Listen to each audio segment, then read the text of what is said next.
What's up and welcome back to Bar Down Talking Hockey, episode number 86, presented by the Barroom Network. My name is Vinny Parisi, and my favorite Thanksgiving side is fluffy, creamy, delicious mashed potatoes. And this right here, this is Frankie Mueller, and his favorite side at Thanksgiving is also creamy, delicious, loving mashed potatoes. Welcome to Bar Down, Frank. How are you doing? Oh, I can't wait. I cannot wait. Little mashed potatoes, little brown gravy. Oh my goodness, Frank, few things bring a smile to our face when we talk. And we have some smile-filled conversations over the years, and you know, Thanksgiving brings out the joy in both of us. We both love it so much. I don't know what it is, but Thanksgiving is by far it's right there with Christmas as my favorite holiday. It's 1A and 1B truly. And, you know, I love St. Patrick's Day. I love 4th of July. I love the Super Bowl. The Super Bowl is not really a holiday. It is in my brain. But I love Thanksgiving, and I can't wait to get into it today. But I couldn't agree more. One thing I wanted to point out is today is episode 86 of Bar Down Talking Hockey. Holy shnikes. Holy shnikes. Do you have a number 86 that comes to mind that you love so very much? Teuvo Teravainen. Teuvo Teravainen is number 86. Good pull. But I know he's not actually your favorite number 26. You just don't want to admit that Lil Jizzy Jack Hughes is the best player to ever wear number 86 all time. I mean, he really I actually might be, right? Like, I don't know. There's 86. I mean, do you know why he wears 86? No, I don't. Was he born in 86? No. What? Oh yeah, he'd be like 40. Zach Parisi was born in 85, I think, and he's an old ass man. Jack Hughes wears 86 because his college number was 43, or not college, but when he played for the program, the United States Development Program, he was 43. And Quinn wears 43. Well, 43 plus 2 is times 86. 2. No, times 2, yes. Yes, 43 plus 43 is 86, and that's why Jack Hughes wears number 86. Now, I'm not sure if Luke, who currently wears 43 for Michigan, will wear 43 for the Devils, but that's going to be very interesting. I want a Jack Hughes jersey before they slap a J on it. I hope they don't do that. I really, really hope they don't do that. But I remember when the Sedins played together, it was H. Sedin and D. Sedin. So it very well could happen. But I hope the Devils are just clean enough, because I think it looks clean with just your last name. You got to put just the last name and expect people to know the difference by A, their numbers, and B, they play a different position. That adds to it, too. One will be in the back, one will be in the front. But I don't know. 86. What a show. Teuvo. I like Teuvo Teravainen. He's not even in the same stratosphere as Jack Hughes, but he's a very good player. There's no doubt about it. So, Frank, are you ready to actually, on this Thanksgiving episode of Bar Down Talking Hockey, ready to actually talk some hockey? I'm ready. We will do so in period number 1.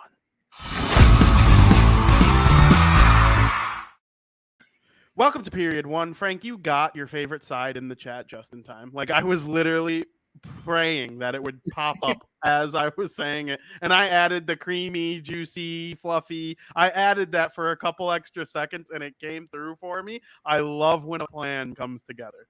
I know. I didn't even type out the full word. I just had to get something out there quick. Yep. You could have put MP, and that would have been good enough for me. That would have been good enough for me. Do you remember when we lived in the Bartlett house? For those who don't know, I used to live in Bartlett, and we used to have like a setup where if we were upstairs guests would come in through the front door. And if we were downstairs, guests would come in through the garage. And when people would get there, I would respond either F or G. And that used to just crack me up because it kind of took on a life of its own. Instead of people saying here, they would say F or G, and I would reply F or G. And it was just, I love little codes, little stuff like that. But speaking of codes, Frank, for the second time in 3 weeks, we are leading the show off, hockey-wise, with the New Jersey Devils. They are on a 13-game heater. It ties a franchise record for most consecutive games in a row. They tonight play against the Toronto Maple Leafs, who we will get to a little bit later in the program, but specifically focusing on the New Jersey Devils right now. What have you seen since our last show that might be different? Or, I mean, because they haven't lost in, I believe, it exactly 1 month since they've lost. I believe it was tomorrow, November 23rd or to November 24th since they last lost. But it's 1 month worth of games if they win tonight without losing. What is your takeaway? 13-game heater. Well, I've come to the conclusion that the Devils will be going 79-3 this year and finish with a total of 158 points. Let's go. Best team ever. They'd be a lot to lose in the first round if that happened. Yeah, I mean, it's honestly crazy. Oh, yeah. that this is now the fifth podcast, I think, that they haven't lost yet. It's actually crazy. Like, the last time they won 13 games was in 2001. And do you remember what they did that year, VP? It was the best season in New Jersey. It's not the best season, in my opinion. It is, and I don't mean to cut you off. You could get right back to where you were. It is the best New Jersey Devils team ever. They lost in the Stanley Cup final to Patrick Waugh and the Colorado Avalanche. I would take that team in a 7-game series over any Devils team ever, including the 3 Cup teams. It's the best Devils team ever. The floor is back to you. Yeah, and they lost to Colorado in 7 games in the Stanley Cup. Maybe that's a sign of things to come, right? Maybe they make the playoffs and get bounced. History repeats itself, and then, a couple of years later, they're going to win the Cup. You never know. But yeah, and 6 out of their 13 wins have been by 3 or more goals too, which just shows you how good this offensive core is doing for the New Jersey Devils. They're actually outscoring opponents 56-24 in that stretch. They're a plus 20 in the first and second period combined and a plus 12 in the third period and OT. When you're putting up numbers like that and that type of goal differential, you're not going to lose. It's impossible to lose. So, I mean, that's something really good to see. Hischier's been fantastic. Bratt continues to be the best player on the team and the most crucial player on the team, in my opinion, as to why they've been winning. Because you don't have to be the most skillful player on the team to be the most crucial, but that's why I think Bratt is. And Game 14 potentially could be won tonight. It's going to be a tough one against the Maple Leafs, but I like what I see from them so far. I completely agree with you. Bratt. Okay, so Hischier and Hughes are the 2 most skilled players probably to ever play on the Devils. Maybe Kovalchuk and maybe Parise. Those are the guys that are like in the mix for me. And Hall, Taylor Hall. There's no doubt about Taylor Hall. But I love what I see from Bratt. He's like Marchand without like the pestiness. They play the exact same type of game minus the licking and the post whistle scrums, and like Bratt is like a much nicer version of Marchand in terms of the way they play. What's up, Skokes? Or Skokes, excuse me. What's up, Skokes? They're just on fire. They do everything right. They're gonna lose a game probably soon, but maybe not. Well, the NHL record is 17. And they're 4 away from that. The Toronto Maple Leafs, we're going to get to them in a minute, like I said, because they have an issue that is worth talking about. But they are down Morgan Rielly and Muzzin. And who's the other one they're down? Brody. Yeah, so they're 3 of their top 4 defensemen are out. I imagine Jack Hughes is licking his chops to play against the Toronto Marlies defense, plus Mark Giordano. And you would think a team like that, the Maple Leafs are very dangerous because of their forwards. They have William Nylander and Mitch Marner and Austin Matthews and John Tavares, which is probably the best big 4 in the NHL, in my opinion. but the Devils, their big four is competing. They don't really have a fourth forward that is like on that level yet. I think Dawson Mercer can get there. The Devils have more of a big three, and then their fourth best player is a defenseman, Dougie Hamilton. But it's just like, I don't even know what to say other than everything is going right for them. All of their goaltenders have played well. They've had a couple bad periods. There's no doubt that they've had a couple bad periods, and one bad period caused them their most recent loss, the second period against Washington on October 24th. Ovechkin scored a power play goal, and all these guys have just gone absolutely off in the second period. If the Devils won that game, they would currently be on a 17-game winning streak because they won the 3 before that, and they'd be looking to break the NHL record tonight. But wow, I'm not sure that there'll ever be a more dominant stretch, even if the Devils go on to win a cup or two with this current core that they're putting together. Like I said, that 01 Devils team is the best Devils team ever. I would take them against the 94 Stanley Cup champion or the 95 Stanley Cup champion Devils. I would take them against the 2000 Stanley Cup champion Devils, and I would take them against the 2003 Stanley Cup champion Devils and the 2012 team that lost the cup to the Kings. It's just the best Devils team ever, and the fact that this Devils team is putting up numbers similar to them, it's just wild to me. It almost is like history's repeating itself, right? You had that great team in 2001, then won the cup in 2003. You have a great team in 2022. Maybe 2024, the Devils are going to win the Stanley Cup. Because I don't know. I still don't think this is their year to win it, despite their success they're having. We talked about you have to kind of pay your debts in the NHL. But yeah, for sure, they look fantastic. Things are clicking on all sides, goaltending, defense, offense. So that's something you like to see. And if they could keep up this goal differential that they're putting up, these crazy, crazy pluses in these periods, yeah, they're not going to lose anytime soon. But tonight is definitely a tough test. But then again, I said that last week when they played Toronto as well. So we'll see. That is something that's kind of becoming like a main difference between this team and that 01 team is that 01 team did have previous success. Danico, Stevens, Niedermeyer had all won a cup already. Elias won the cup the year before in 2000. Like, that team had won already. This team hasn't won shit. They haven't been good. They were good in 2017-18, Heischer's rookie year, before Jack Hughes came along, because Taylor Hall had 93 points, and they were getting 5-on-3 goals from guys like Brian Gibbons and whatnot. Like, Adam Henrique was traded for Vatanen. Like, Keith Kincaid went on a heater before Blackwood came along or before Vanacek came along. Like, he was backing up Schneider, and Schneider stunk, but Keith Kincaid came in.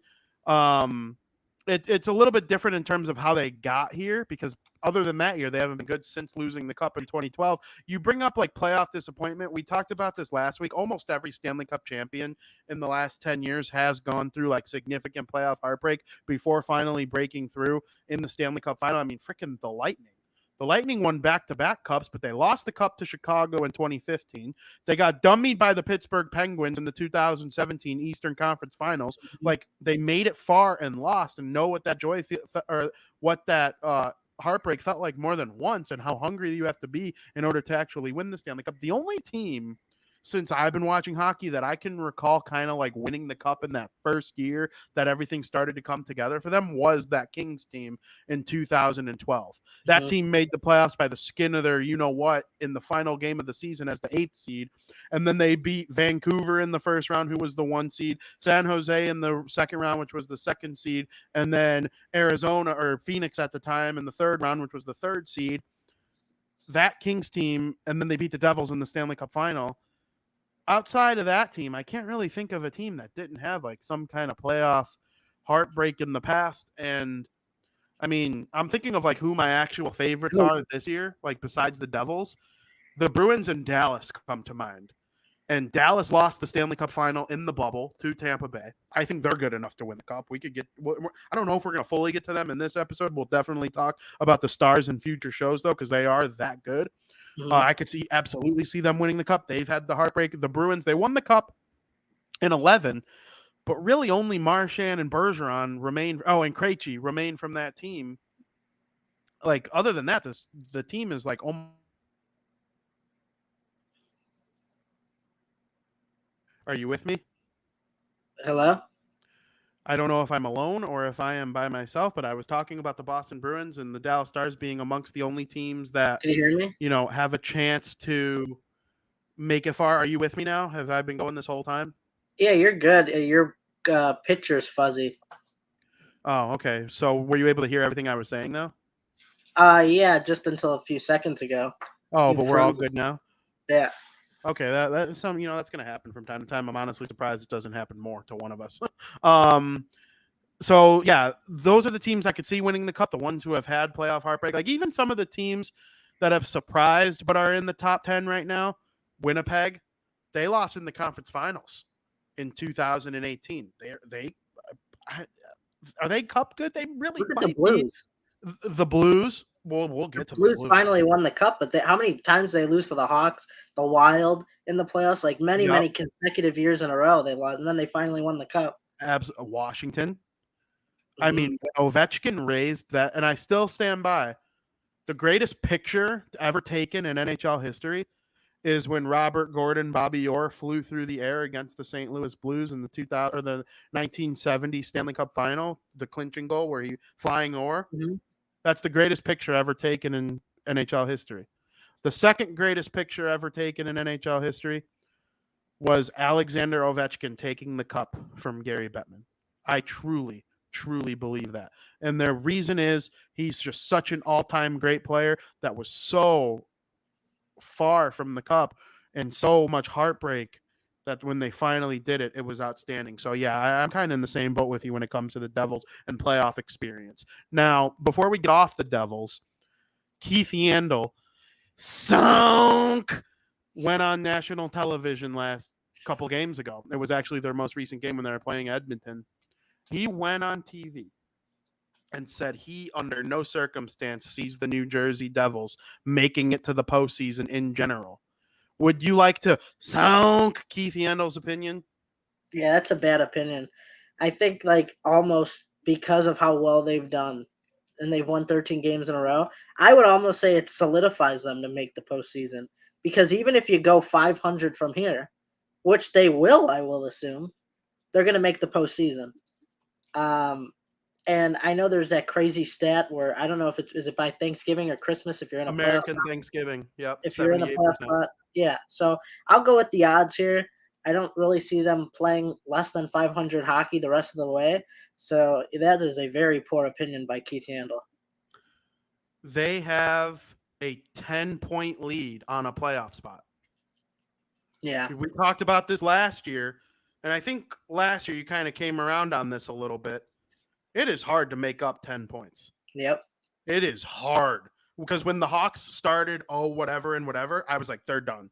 And other people were like, no, they're this winning streak that they're on. They have a chance. I'm like, yeah, they won 6 in a row and gained 2 points on the team ahead of them. Like that. And honestly, you would think a team like the Devils, after winning 12 games in a row, they would have way more than a 10-point cushion.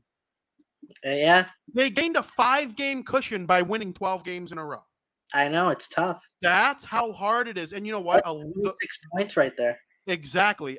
The loser point makes it hard. I understand that because while the Devils were winning 12 in a row, some of these teams that are losing games are still picking up standings points because they lose in overtime or in a shootout or whatever. And that's why if it were up to me, the NHL would do the Olympic route, 3-2-1-0 for points awarded. Like I would give overtime losses 1 point and I would give regulation wins 3 points. Then I think you would start to see the better teams really climb to the top and stay there.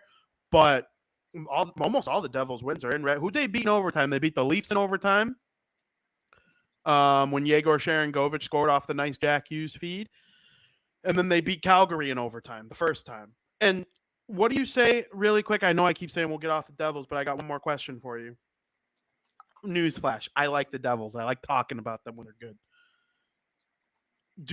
What do you say to people who bash them for a level of competition that they've played against? Because they've beaten Edmonton, Calgary, Toronto, Colorado.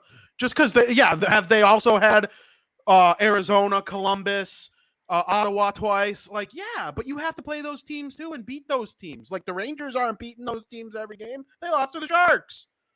Beating Columbus, beating the Coyotes, those are must-win games later on in the season because when you're a bubble team and you need 2 points to make the playoffs, you're going to look back and say, hey, we should have beat Arizona. We should have beat Anaheim. We should have beat those teams because now it really makes a difference.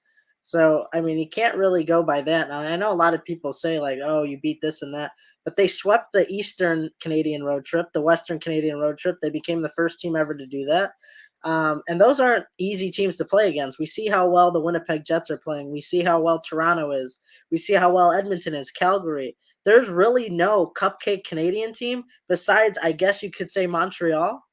And I wouldn't even say Ottawa's a cupcake, but I mean, those are tough things to do, and there's a reason nobody's ever done it before because I'm telling you, the level of difficulty it takes to do something like that, it's very tough. And they beat Colorado. So, I mean, no, there's nothing to be ashamed about. They haven't really beaten any cupcakes, and if they did, those you have to beat those teams anyway. So, if analytics decided the game instead of the actual outcome, they would have only lost 1 game on this win streak. The very first Edmonton game was the only game that they had the worse analytics than their opponent. And that's going to happen from time to time. Yeah, and that's how you get, Frank, on 13-game winning streaks. You win games that you were outplayed in. Like, you have to. Because otherwise, like, this kind of happens in every sport, especially hockey, and I would kind of say especially football. Like, you're going to lose games that you should win, and you're going to win games that you should lose. Like, what separates the Chiefs from the Bills this year? Like, the Chiefs have won some games where they haven't necessarily dominated, like the game against the Titans, right? And the Bills, if any game is close, they lose.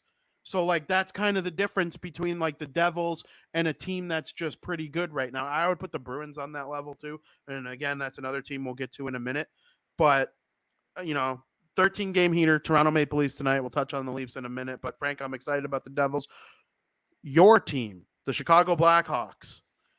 Yeah, that face says it all. For those listening to the audio, Frankie had a visible frowny face when he heard the words uttered Chicago Blackhawks. They're down bad. They're bad, man. I know they won a couple games early in the year, and they were looking good, but they're like bad. Like they're Connor Bedard bad, and this weekend proved it to me. They were absolutely smoked on the road against the Boston Bruins, and then they came home and were absolutely smoked by Sidney Crosby and the Pittsburgh Penguins. Frank, without getting into, some of the milestones or ceremonies that we watch, because we'll touch on those in their own right, just specifically talking hockey, where are you on the Chicago Blackhawks right now? Well, just like Skoke says, it's, part of the spot on. It is. It's part of the plan. I mean, I think finally they're coming down to earth. And you like to see them get a little confidence winning some games early on. It's always nice to see. I don't want them to go 0-82, and that's not going to happen. But, I think we're in a point right now where, you lost the Bruins 6-1. Not a shock. You lost to the Penguins 5-3. Not a shock either, really. You're playing against teams that are better than you. Those are the games that you're expected to lose. But it's like now as we get almost, not even almost halfway, or like 33% of the way through the season. As you get to this point in the season, it's hard to have continued consistent success with a team that is built the way the Hawks team is built. And if the plan is to rebuild and the plans to, get some draft picks, potentially win the draft lottery, this is what you expect over a long period of time. A season's not 20 games, a season's 82 games. So when we see what the Hawks are going through right now, it was all part of the plan, like Skoke said. That's all I really got to say is I expect the Hawks to continue to be like this for the remainder of the year. I expect them to miss the postseason, and they got a tough matchup tonight against the Dallas Stars. You're going into Dallas with a team where you got like Robertson's playing out of his mind. He has 5 goals and 3 assists in his last 5 games alone, which that is just insane. A mix with Richard. Yeah, I know. And freaking Joe Pavelski's like found new life lately. He's got 7 points his past 5 games. And what was the key? Not to stray too much away from the Blackhawks, but what was the key we talked about on what makes the Dallas Stars a good team or a contender? What needs to happen? We said that Jamie Benn and Tyler Seguin need to perform. And what is that? What has happened? They've been performing. Jamie Benn is over point per game with 8 goals and 12 assists. Tyler Seguin, a little less productive, but still productive enough. He's got 15 points in 19 games. Dallas Stars are going to be a very tough ask for the Chicago Blackhawks to beat tonight on the road. And it's just once again going to be one of those games. And a lot of Chicago fans they shouldn't be surprised because this is what the script read at the beginning of the season. And I know sometimes you don't like to go by the script, but I think because of the way this team is built, like I said before, this is kind of what we got to expect with going forward. And they're going to win some games they shouldn't win, and they're going to lose some games that you think they have a chance in, maybe against like Anaheim or Arizona or one of those teams. But, over the course of the year, they might take a game off the Lightning, or they may beat Colorado or the Wild or something, but that's just part of sports, and that's going to happen, especially when you're going through this rebuilding process. I couldn't agree more and this is going to make me sound like a hater. I wore a Blackhawks shirt knowing I was going to say this on the show today, just so people don't think I absolutely hate them. I actually really like the Blackhawks. If it wasn't for the Blackhawks, we'll get to Shane Wright. We'll get to Shane Wright. I actually, it wasn't written down, but after I wrote the show last night, something happened with Shane Wright that I want to touch on here. I don't want people to think I don't like the Blackhawks when I say this. I want them to lose every single game. I'm not even kidding. And they are so good. The Buffalo Bills, I'll tell you, they're fucking awesome. The Chicago Blackhawks stink, and I want them to stink. If it were up to me, they would trade everyone on an expiring contract. I know what it's like to have my heart ripped out. I've seen Kovalchuk, Parise, and Clarkson leave the Devils in 2 off seasons. And I've seen what it can lead to. They've won 2 lotteries. Now look at them. The Blackhawks, they were so bad for so long. They won the lottery once. They struck gold with Taves, 3rd overall. They got 2 Hall of Famers, 2 of their 5 greatest players ever. That's how it happens a lot of the time. And Bedard is, in my opinion, and I've always thought this, Bedard is in another stratosphere from Shane Wright. I don't know if anyone is McDavid. I've never seen a player like McDavid. No, but like Crosby's not even McDavid. Crosby was so great Crosby might have 2,000 points in his career, but it's kind of by being a superstar grinder, working hard down low, being great in front of the net, being smarter than everybody else. Connor McDavid is just so much better than everybody else at everything in hockey. He's a better goal scorer than everyone. He's a better stick handler than everyone. He's faster than everyone. It's just unbelievable how much of a thinker of the game he is, combined with the skills. It's almost like if you were to take Sidney Crosby and Pavel Datsyuk and mix them together, and you get Connor. Oh, and you give them you give them Dylan Larkin speed or something like that, and then multiply the speed by 2. I don't want to cut you off here, but you know what Connor Bedard kind of is? I think he's the closest thing we could get to a Connor McDavid. Yes, I agree. The closest thing. Do I think he's better than? He's not better than Matthews or McKinnon right now. He might not even be better than Jack Hughes or Nikita Kucherov or those guys right now. But I think his ceiling is the second best player in the NHL. Well, I don't think, Bedard comes into the league and he's going to score 100 points in his rookie season. No, but I can see him getting 70. No, right. It's all about development. Kind of like, who's a good example? Well, Jack Hughes had 30 points in his rookie year. McKinnon had 50. Yeah, but a little bit more. McDavid had 70. Did Kaprizov? Kaprizov had it was the short season. There's a different. Kaprizov was 24 years old. Right. He played Bedard, in the KHL for 5 years. He's 18, right, Bedard? Yeah, Bedard didn't. Bedard his first pro game ever will be in the NHL. That wasn't the case for Kaprizov. Okay, who was really good in the rookie year that young? McDavid and Matthews. Mm-hmm. Matthews had 69 points in his rookie year. He had 40 goals and 29 assists for a very nice 69 points. Matthews is a perfect example. Bedard, I don't know if he's the shooter that Matthews is, though. I was going to say, I don't know about the 40 goals, but the points. Yeah. And, okay. So Jack Hughes had 30-something points in his rookie year. He sure had 50. I'm trying to think. Makar and Dahlin are defensemen. And I'm not just saying first overall picks. I'm saying highly drafted players. Like Draisaitl, it took time. I don't think it's going to take that much time with Bedard. I really don't. I think he's going to be like a Kaprizov. You think that like 80 points right away? Yeah, I do. About 80. About 80. About a point per game almost. Here's the thing for me. It depends on who drafts him. If the Blackhawks draft him and Taves and Kane are gone, and because even if they don't trade him this year, there's a chance they're gone. They're free agents. DeBrincat's gone. Max Domi's on a 1-year deal. It might be hard to maximize your offensive abilities on a team like that. Kind of like Jack Hughes. His line mates were like, I don't even remember who his line mates were. Was it like, no, Michael Camilleri was before Jack Hughes. I don't even remember who Jack Hughes' line mates were. That's how irrelevant they were when he first came into the league, like on the third line. But that would be the Hawks' top line. Mm-hmm.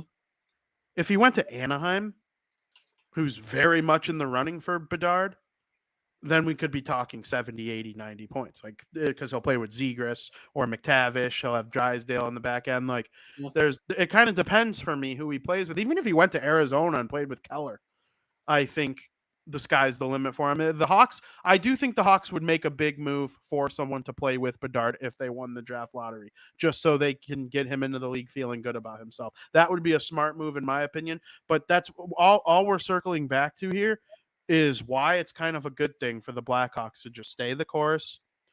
If a team offers you 2 firsts and a B-level prospect for Kane, you do it. You might not have to retain on Kane. Taves is actually having a better season so far, in my opinion. But we know Kane has the higher upside right now. I don't know. This Blackhawks team is confusing. They get Seth Jones back tonight. I don't know if that's not going to help them win a crap ton of games, but it'll help them probably not get outshot 46-20. It'll help their D a ton. I mean, he's not going to score. He's not an offensive defenseman, but he's a very good defensive defenseman. Yeah, and he's good on the power play. So, I don't know. This Blackhawks team, it's going to be a while, but stay the course because even if you don't win the lottery and you get Fantilli. I was just going to say that. Like, Fantilli's amazing, and I love Michkov. And there are people out there. I'm not one of them, but there are people out there. And the fact that there are people out there, it means something to me because I'm not the end-all, be-all. Joey Parisi's in the chat for the first time in a long time. What's up, JP? Happy Thanksgiving and go Ducks tonight. Joey Parisi is going to the game tonight at the Honda Center between the New York Rangers and the Anaheim Ducks. We will be sure to be tuned into that one. It's only noon over there, 12:30. Yeah, exactly. And he's in the chat just having his lunch. Yeah, he's on vacation. The reason he knew to come in the chat, remembered to come in the chat, he sent me a funny GIF or a funny meme of a train with a Devils and a Bruins logo on it, destroying a bus that has an NHL logo on it. So that's what how did the Ducks play tonight?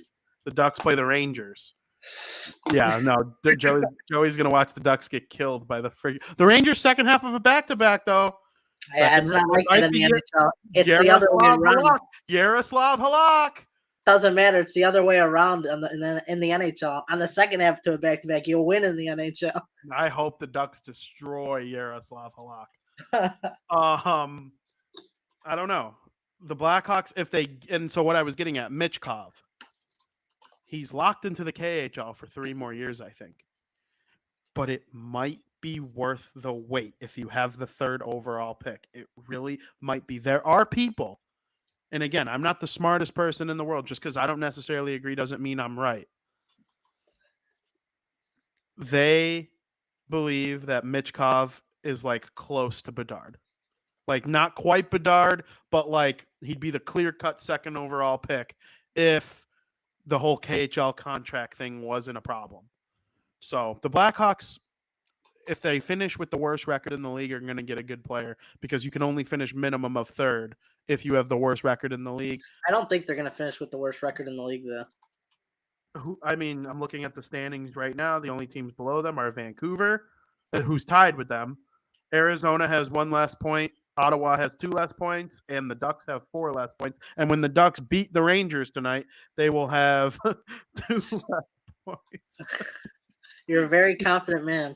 I want the Ducks to win while they're in attendance so bad. They're going to a Ducks game with someone who loves the Ducks. Yeah. Shout out, Mike. Happy birthday to you. I hope the Ducks get a big win for you. I'm rooting for the Ducks. Let's go, Ducks. Quack, quack, quack. With that tugboat horn. Are they going to be able to hear it in the stadium or what? Did the Ducks score or what? I just hear a muffle in the background. I like the Ducks horn. So do I. You know? No, I do.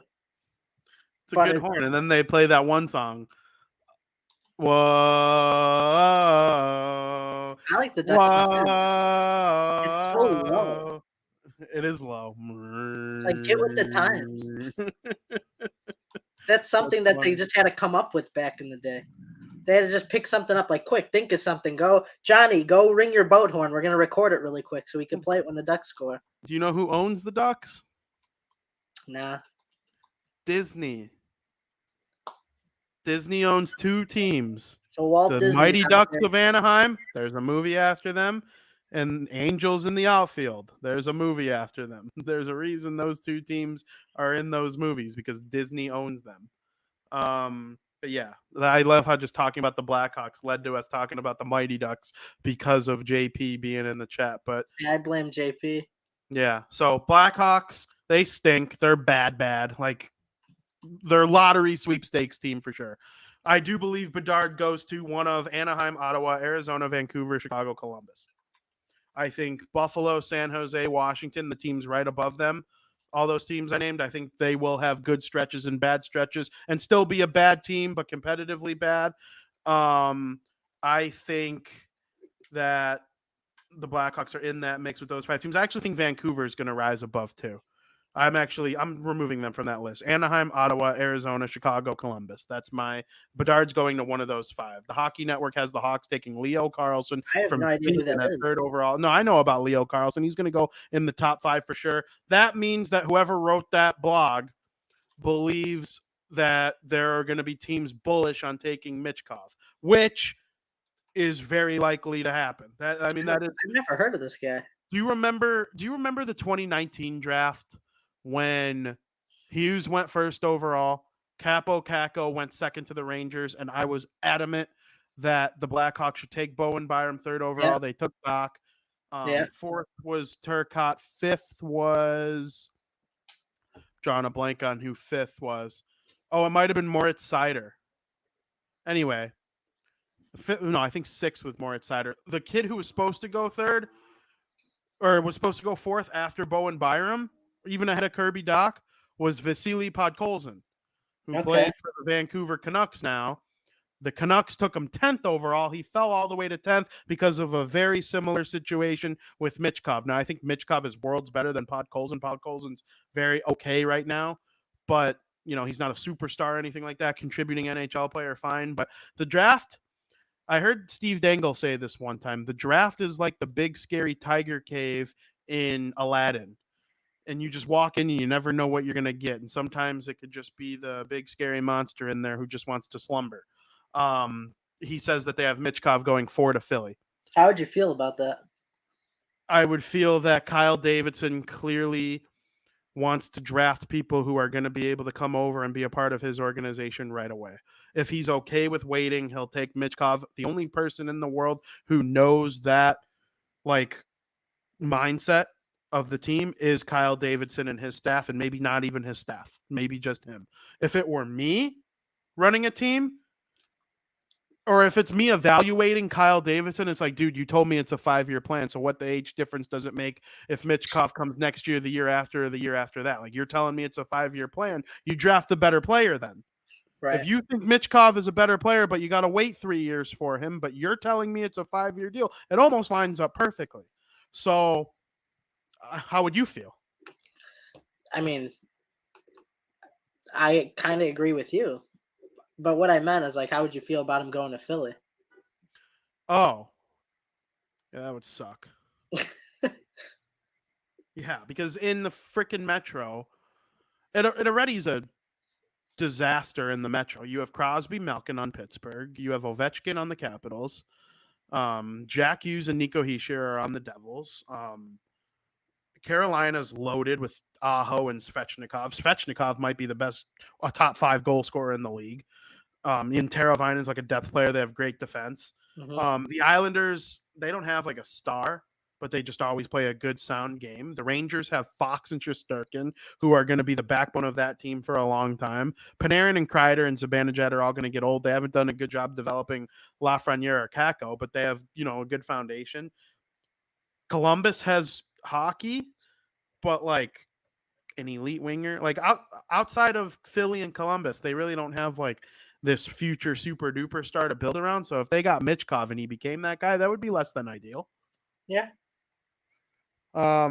Speaking of the Blackhawks, on Sunday, they raised the banner that commemorates Marian Hossa's 9-year career with the Chicago Blackhawks spanning from 2009 to 2018, where he became one of the greatest players to ever don a Chicago Blackhawks sweatshirt. In my opinion, Marian Hossa was the key cog that glued the Blackhawks together, that what they needed. They had Taves, they had Kane, they were both young. One was an elite scoring winger, one was an elite two-way centerman. They brought in a winger that was a combination of both, and he scored with the best of them. He defended with the best of them.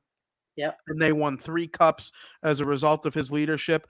There's only a couple wingers in the game right now that I can even slightly compare to Marian Hossa. Mark Stone is the first one that comes to mind, like the two-way winger, like the only wingers that could win the Selke Trophy. And Marian Hossa was absolutely one of those types of guys. He was a first ballot Hall of Famer for a reason. I don't think people realize how great he actually was because he was a little bit less known than Patrick Kane, Jonathan Toews. He's from Slovakia, not necessarily like they were much more of a hockey powerhouse during Marian Hossa's time than they are right now. I do think they are starting to make a little bit of a comeback, but man, Marian Hossa, he's the first player in Blackhawks history to ever wear number 81, and he will be the last player in Blackhawks history to ever wear number 81. So Frank, you are the diehard Blackhawks fan. You are the one whose emotions live and die with this team. What was your takeaway from Marian Hossa's jersey retirement ceremony? It was very emotional for me to watch. I love Marian Hossa. I think it was really cool that you brought back everybody he's won 3 Stanley Cups with. And maybe they waited until Hjalmarsson was retired, till Keith were retired, to have this ceremony so everybody could be there. It's almost like they had this plan for a while and just finally put it into motion. Good to see Edzo back doing the ceremony. Pat Foley narrating the little video they were doing, the video clip to honor Hossa. He signed on my birthday in 2009, which is also really cool. Thought it was cool that, he's the only Blackhawk to wear 81 and will be the last player or the last Blackhawk to wear 81. It was very, very emotional for me. Also, if for those that didn't watch the ceremony or didn't get a chance to, he also kind of alluded to the fact that there will be more jersey retirements to come. Obviously, talking about Kane, Taves, Keith, who I think their numbers should be retired automatically because they were just as big as parts of the team as Hossa was. However, if the Hawks never did sign Marian Hossa, I don't know if I could sit here and say they'd have 3 Stanley Cups from 2010, 13, and 15. I don't think it would have happened, to be honest. He was such a crucial part of their team, from offense to his amazing defense, and especially on the penalty kill, where he was able to kill penalties and score shorthanded goals if he needed to. At the time when he was playing, he was the active leader in shorthanded goals. You have this legend now. He signed the one day as a Blackhawk so he could retire as a Blackhawk. It was just honestly incredible to see. I love Marian Hossa. He will go down as one of my favorite Blackhawks of all time. But yeah, he was incredible, and I'm happy that he's finally has his legacy cemented with this organization and will forever. And just like Skoke says, there is only 181, and that's Marian Hossa. Only 181 amongst players that won 3 Stanley Cups with Marian Hossa. Every single one of them was there. That is Patrick Kane, Jonathan Toews, Brent Seabrook, Duncan Keith, Patrick Sharp, and Nicholas Hjalmarsson. There were also a couple players in attendance that weren't on the ice for the ceremony, but they were in the suite celebrating with Marian Hossa during the game. They won at least one cup with Marian Hossa, including Corey Crawford, Andrew Ladd, Adam Burish, Michael Roosevelt, Michael Hanzus, and Brian Bickle. It was a very special moment. Yeah, and honestly, that's the first time a lot of them have seen each other since winning the Stanley Cup and all the festivities that came from that in 2018. I saw on the broadcast Patrick Sharp is an analyst. He wasn't an analyst that night. He was just a guest on the show that day, but he's typically an analyst for every other game besides the Marian Hossa game. And he said that was the first time he saw guys like Hjalmarsson. Oh, I didn't even bring up, I forgot this too, Johnny Oduya was there as well. It was his first time seeing Johnny Oduya and Hjalmarsson and all these guys since the festivities that came from winning the Cup in 2015. So, you know, it's good to see all that back together. And my favorite part of the entire thing was when Marian Hossa, he's giving his speech, and he didn't even talk about himself one time.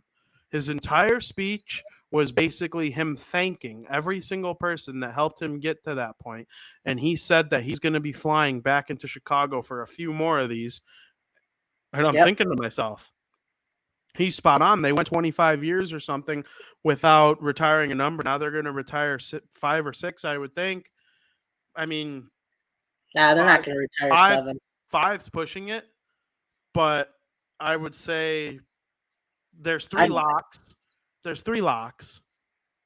If they did Hossa, they're doing Taves, Kane, and Keith. But Taves and Kane are going to take a long time, so you have to take that into consideration too. Part of me thinks they'll retire 7 twice because Chelios is with the organization again, and Seabrook is well deserving. Like, it wouldn't be surprised if they like kind of do a tribute to both of them. And then you're probably not going to retire 4. I say that the Devils retired Danico's number though, and Hjalmarsson is their Danico. Like, the defensive minded, doesn't have gaudy statistics, but was so crucial to winning multiple Stanley Cup champions. When I say multiple, we're not even talking 2. We're talking 3, which is just undeniably awesome. But it was a lot of fun to watch. I truly enjoyed the Marian Hossa ceremony. It was great to have Edzo home. Oh yeah, it was great to see him again. That game also, Frank, was the 1,000th in the career of Evgeny Malkin, one of the greatest players ever. He scored a goal. Thoughts on Gino? Yeah, I mean, it's kind of crazy that you have this ceremony and then he gets his 1,000th game. And he, like you said, he scored a goal. His son, Nikita, actually read the starting lineup in his dad's honor, which was pretty cool. It was good to see his family there in Chicago. And what I thought was interesting is they all did the Malkin pregame warm-up, which is really weird. They were all sitting out there as the Hawks were skating on the other end of the ice. They're all laying on their backs, doing their little pregame warm-up. But just like Hossa was a big part of the Hawks 3 Cups, Evgeny Malkin was a huge part of the Penguins 3 Cups. And just the same thing as Hossa, this team may not have had 3 Cups or as much success without Malkin. Because, you know, when you think of the Pittsburgh Penguins, you kind of got that 3-headed dragon. You got Chris Letang, Sidney Crosby, and Evgeny Malkin. And when you don't have one of those 3, you're not as strong as you are. And I truly believe that it takes all parts of a puzzle to be as successful. And when you remove one of those key pieces of the puzzle, things just aren't the same. And Evgeny Malkin, absolute legend. You know, I know not only did, he had plenty of teammates, congratulate him for getting to 1,000 games, but Mario Lemieux also had a post on social media congratulating him and just stating on how important he is to this franchise. I don't know if he's the type of guy to spend his whole career with the Pittsburgh Penguins, but Penguins fans need to enjoy it while it lasts because he is a major part of this organization. Yeah, there was a long time where, in my opinion, he was the second best player in the NHL. And the only guy ahead of him was his teammate, Sidney Crosby. And they were both teammates with Marian Hossa in 2008 when they lost the Stanley Cup final to the Detroit Red Wings. And Malkin, you might remember in 2017 when the NHL celebrated its 100th birthday and they named the 100 greatest players who ever lived. and Evgeny Malkin wasn't named. And that's the only one that really pissed me off. Like, you're telling me like Buddy Jones from 1920 was better than Evgeny Malkin. Get the H out of here. Not only is he a top 100 player ever, he's a top 20 player ever. Just look at his statistics: 3 Stanley Cups, 2 Art Rosses, a Hart Trophy, a Conn Smythe. He is one of the greatest players ever. You can even think about creeping him near the top 10 all time. Okay, and the only active players in the top 10, in my opinion, are Ovechkin and Crosby. McDavid's making his way up the ladder. He's got 700 points. He can barely legally rent a car. Like, he'll be in that mix as well. But Evgeny Malkin has just been so incredible. He's already close to 1,200 points. He just got his 1,000th game. Like, he's one of the best players ever. Ovechkin is the better career, but I would take Malkin's prime over Ovechkin's prime. The best 5 I would take. And Ovechkin's going to break Wayne Gretzky's goal record, so like he's going to end up being considered a greater player all time. But it's just the things that Evgeny Malkin has done has been so great, and I'm so happy that we got to watch that game. And he, scored a goal, and Sidney Crosby, his longtime running mate, helped to lead the charge on getting them a win on the road. And the Penguins, after a little tough stretch there, they appear to be like back in the mix a little bit. Like, They're not a lock to make the playoffs, but they are certainly right back in the mix, and they'll be a bubble team all season long. And Evgeny Malkin's resurgence and being healthy and whatnot is a huge reason why. I agree. You like the number 1,000? It's an all right number. It's a pretty nice number. Yeah.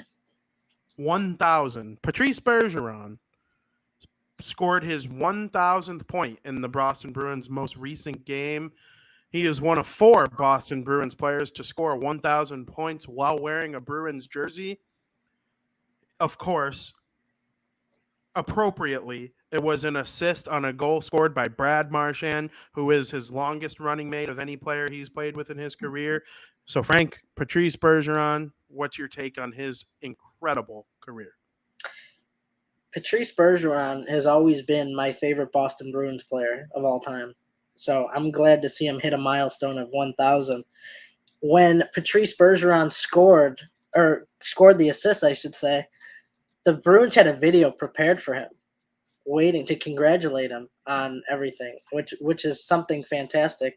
I don't know if they played that during the game or if that was later on in the locker room, because I wasn't watching the game. I got to be honest with you. But I did hear that the Bruins had a video prepared for him, which I thought was just really nice because, he's been with the team so long that has so many connections in this organization and so many friendships. And just to see him have so much success and be a major part of today's team, this President Trophy leading team right now in the National Hockey League, at his age it's simply incredible. I'm going to put you on the spot here. He became the 8th active NHL player with 1,000 points. Do you know the other 7?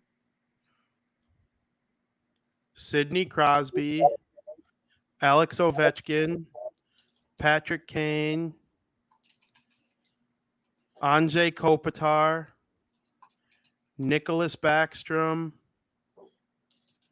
Oh, you're so deep. Evgeny Malkin.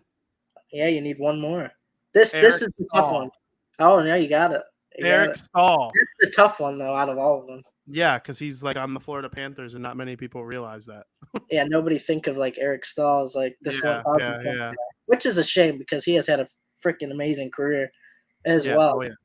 I mean, not as much success as these other guys on this list, but still, Eric Staal is a great player in my eyes. And yeah, he'll be in the Hall of Fame. Absolutely. Didn't he win it with the Hurricanes, their first cup? He did. Yeah. He's a Stanley Cup champion, 1,000 points, 1,000 games. I'd put him in the Hall. I would too. Absolutely. Yeah, a great two-way player, captain, face of a franchise for so long. Bounced around a little bit towards the end of his career, had a resurgence with the Wild. Yeah, Eric Staal. Oh, I believe he's an Olympic gold medalist. I'm pretty sure he was on. I can't remember if he was on Sochi or Vancouver or both, but he was definitely an Olympic gold medalist. 2nd overall pick. Like, just super duper star Eric Staal, one of the more underrated players in NHL history, I'd say, at this point. I totally agree. So Patrice Bergeron, though, he's an absolute legend. He will go down as one of the greatest two-way centermen to ever live, if not the greatest two-way centerman to ever live. He just reached 1,000 points. He has played in over 1,100 games. He's not quite point per game, but he's close. There's a reason he's always a contender for the Selke. And he's won it an NHL record 5 times. Mm-hmm. He is literally a perfect center. He's a first-ballot Hall of Famer. Without question. He is a mix. He's a mix of Toews and Crosby. He's them in one player. And he will go down as one of the greatest players ever. And he's doing all this with the Bruins, who are one of the marquee franchises in the NHL. And they've only been good with him. I believe they've only missed the playoffs twice in his career, 2 or 3 times in his whole career. He's a Stanley Cup champion. They've been to 2 other cups, Olympic gold. Yep. I mean, this guy, World Cup champion, played a huge role in winning the World Cup, honestly. That line of Sidney Crosby, Brad Marchand, and Patrice Bergeron, because Bergeron played wing in the World Cup, so he could play with Crosby. That's the greatest hockey line I've ever seen. I don't want to hear anything else. That's the greatest hockey line I've ever seen. I wasn't around if Gretzky played with Lemieux in the Canada Cup or whatever. Didn't see it, don't care. Bergeron, Marchand, Crosby, greatest line I've ever watched with these working eyeballs. And when I say he's a perfect center, I truly believe if you could just build a two-way center in a lab using machines, Bergeron would come out. And it is just unbelievable what he's done. Sure, as Bucci, our friend of the program, John Bucci-Goss, points out on Twitter often, it was nice to get Pasta added to his line at 30 years old. That would make anybody's life easier. Kopitar and Toews would have more points than they do if they got Pasta added to their line. There's no doubt about it, because those are kind of the guys in the same vein as Bergeron and like their style in terms of their style of play. Mm-hmm. But that doesn't matter because he's helped Pasta. There's just no way he hasn't helped Pasta helped him grow his game. So I think the world of Patrice Bergeron, and he's an absolute legend. And the Bruins are a wagon. And just watching him take faceoffs is incredible. Mind-boggling. And him and Toews are the 2 best, in my opinion, of all time. All time. I could get down with that. Toews is leading this year in faceoff percentage. Yeah, no matter how much these guys age, I feel like you could be 55 and you'll still be a great faceoff player. Like, that doesn't go away with age. Yeah, I'm pretty sure Bergeron is top 5. Yeah, Bergeron is 4th. All time? Or no, this year? This year. And Toews is 1. Yeah, Toews is 1. Johansson's 2. Chandler Stevenson is 3. I would say they're the 2 greatest of all time. I would happen to agree. Because Chandler Stevenson and Johansson, as good as they are, they're not in the top 5 every year. They rotate. Yeah, exactly. And not on top of that, the career that Toews and Bergeron has had just make it even better. Like, you're able to do that and still have 3 Stanley Cups. It's just simply incredible. You know what I mean? Yeah. Yes. He's the perfect two-way centerman. I wouldn't add more points for better defense or for better. I wouldn't add better offense and get rid of defense. I wouldn't add better defense and get rid of offense. He's just literally the perfect mix. And there's no wonder why the Bruins have been so good pretty much his entire career, including this year where they are the best team active in the NHL right now in terms of the standings. They are 17-2-2. Mm-hmm. Frank. That's crazy. I honestly believe that the Nashville Predators and St. Louis Blues watch this show. Good. It's about time. Last week, we did a segment in period number 2 called Buy or Sell. And in Buy or Sell, we went through a bunch of prompts. I did save the piece. I have the piece of paper with last week's Buy or Sell right here. Predators, Blues, Blue Jackets. One of them makes the playoffs. Buy or sell. Frank and I both bought. The reason we bought was because we have no faith in the Columbus Blue Jackets. Screw them. They're going to come in last place. But the Nashville Predators and St. Louis Blues are both good enough for us to think that one of them could make it to the postseason. I want to go on the record and say that I still don't think the Blues are going to make it to the postseason, but the Predators. Well, regardless, they both are a reason you buy that prompt. Yep. In my opinion. They are. Well, yep. Neither of them have lost a game since I made that prompt and presented it on the program, and they are both tied for the final wild card spot with 20 standings points. I thought the Predators lost in overtime or something. Maybe they did. They both have been on a roll and are now tied for a playoff spot since last week when we were crapping on them, saying they need to be better in order for this buy or sell to work. Yeah, I know the St. Louis Blues have won 7 in a row with wins, and they've had some key wins in there. 7 in a row. Ooh. Against the Avalanche and the Knights, and both of those came on the road, that's very impressive to do. And when this team gets hot, you got Kyrou, Thomas, Schenn, Tarasenko. You've seen what happens when Binnington gets hot. That they ended up winning the cup when he was on a roll and won when he got really hot. And then on the other hand, you got the Predators who collected 7 of 8 possible points. But that, to me, for the Predators, it was just a matter of time before this happens because they have such a talented team. The pace that they were on and the way they were playing, it didn't seem right with this roster that they have. So to me, it was only a matter of time before something like this happened. As much let me get this out there. I'm not a Predators fan. I really don't like the team by any means, just because of the rivals with the Hawks over the years and the heartbreak they've given me. But I mean, this is a very talented roster and a very talented team that they will make the playoffs. I'm very confident in that. If the Blues make the playoffs, I wouldn't be surprised, but I still don't think they're going to, despite winning 7 in a row. Because even though, you won 7 in a row, they still didn't make up a ton of ground. I mean, yeah, they did, right? They're contending for the Central Division. But when you look at the teams atop of the Central Division, Winnipeg, Dallas, Colorado, Nashville's ahead of you, it's going to be a battle down the stretch in the Central Division. It's not going to be easy, but for sure, I'm glad we bought in on that prompt because I think we're going to turn out to be right. I like it. I love it. I want some more of it. I try so hard. Thank you, Crawford. May we have another. He shoots. He scores. You suck, Crawford. You suck. It's all your fault. It's all your fault. That shit cracks me up every time, except for when they're playing the Devils. I think Nashville and St. Louis get in, not high on the Blues or not high on the Kraken. I'm saying we'll see about Winnipeg. Then that might force one of Nashville or St. Louis out, but I also think Edmonton's going to possibly get in. I don't know. Dallas is probably not going anywhere. They weren't a team I had in. The Wild, I think, are donezo, only because their depth took a big hit with losing Kevin Fiala, and I'm not high on the Wild right now. That could absolutely change after Christmas and whatnot, and they could go on a run, and I'll be right back in on the Wild. I kind of like the Wild. I still root for the Wild, even though Zach Parisi's not there anymore. But I like the Wild.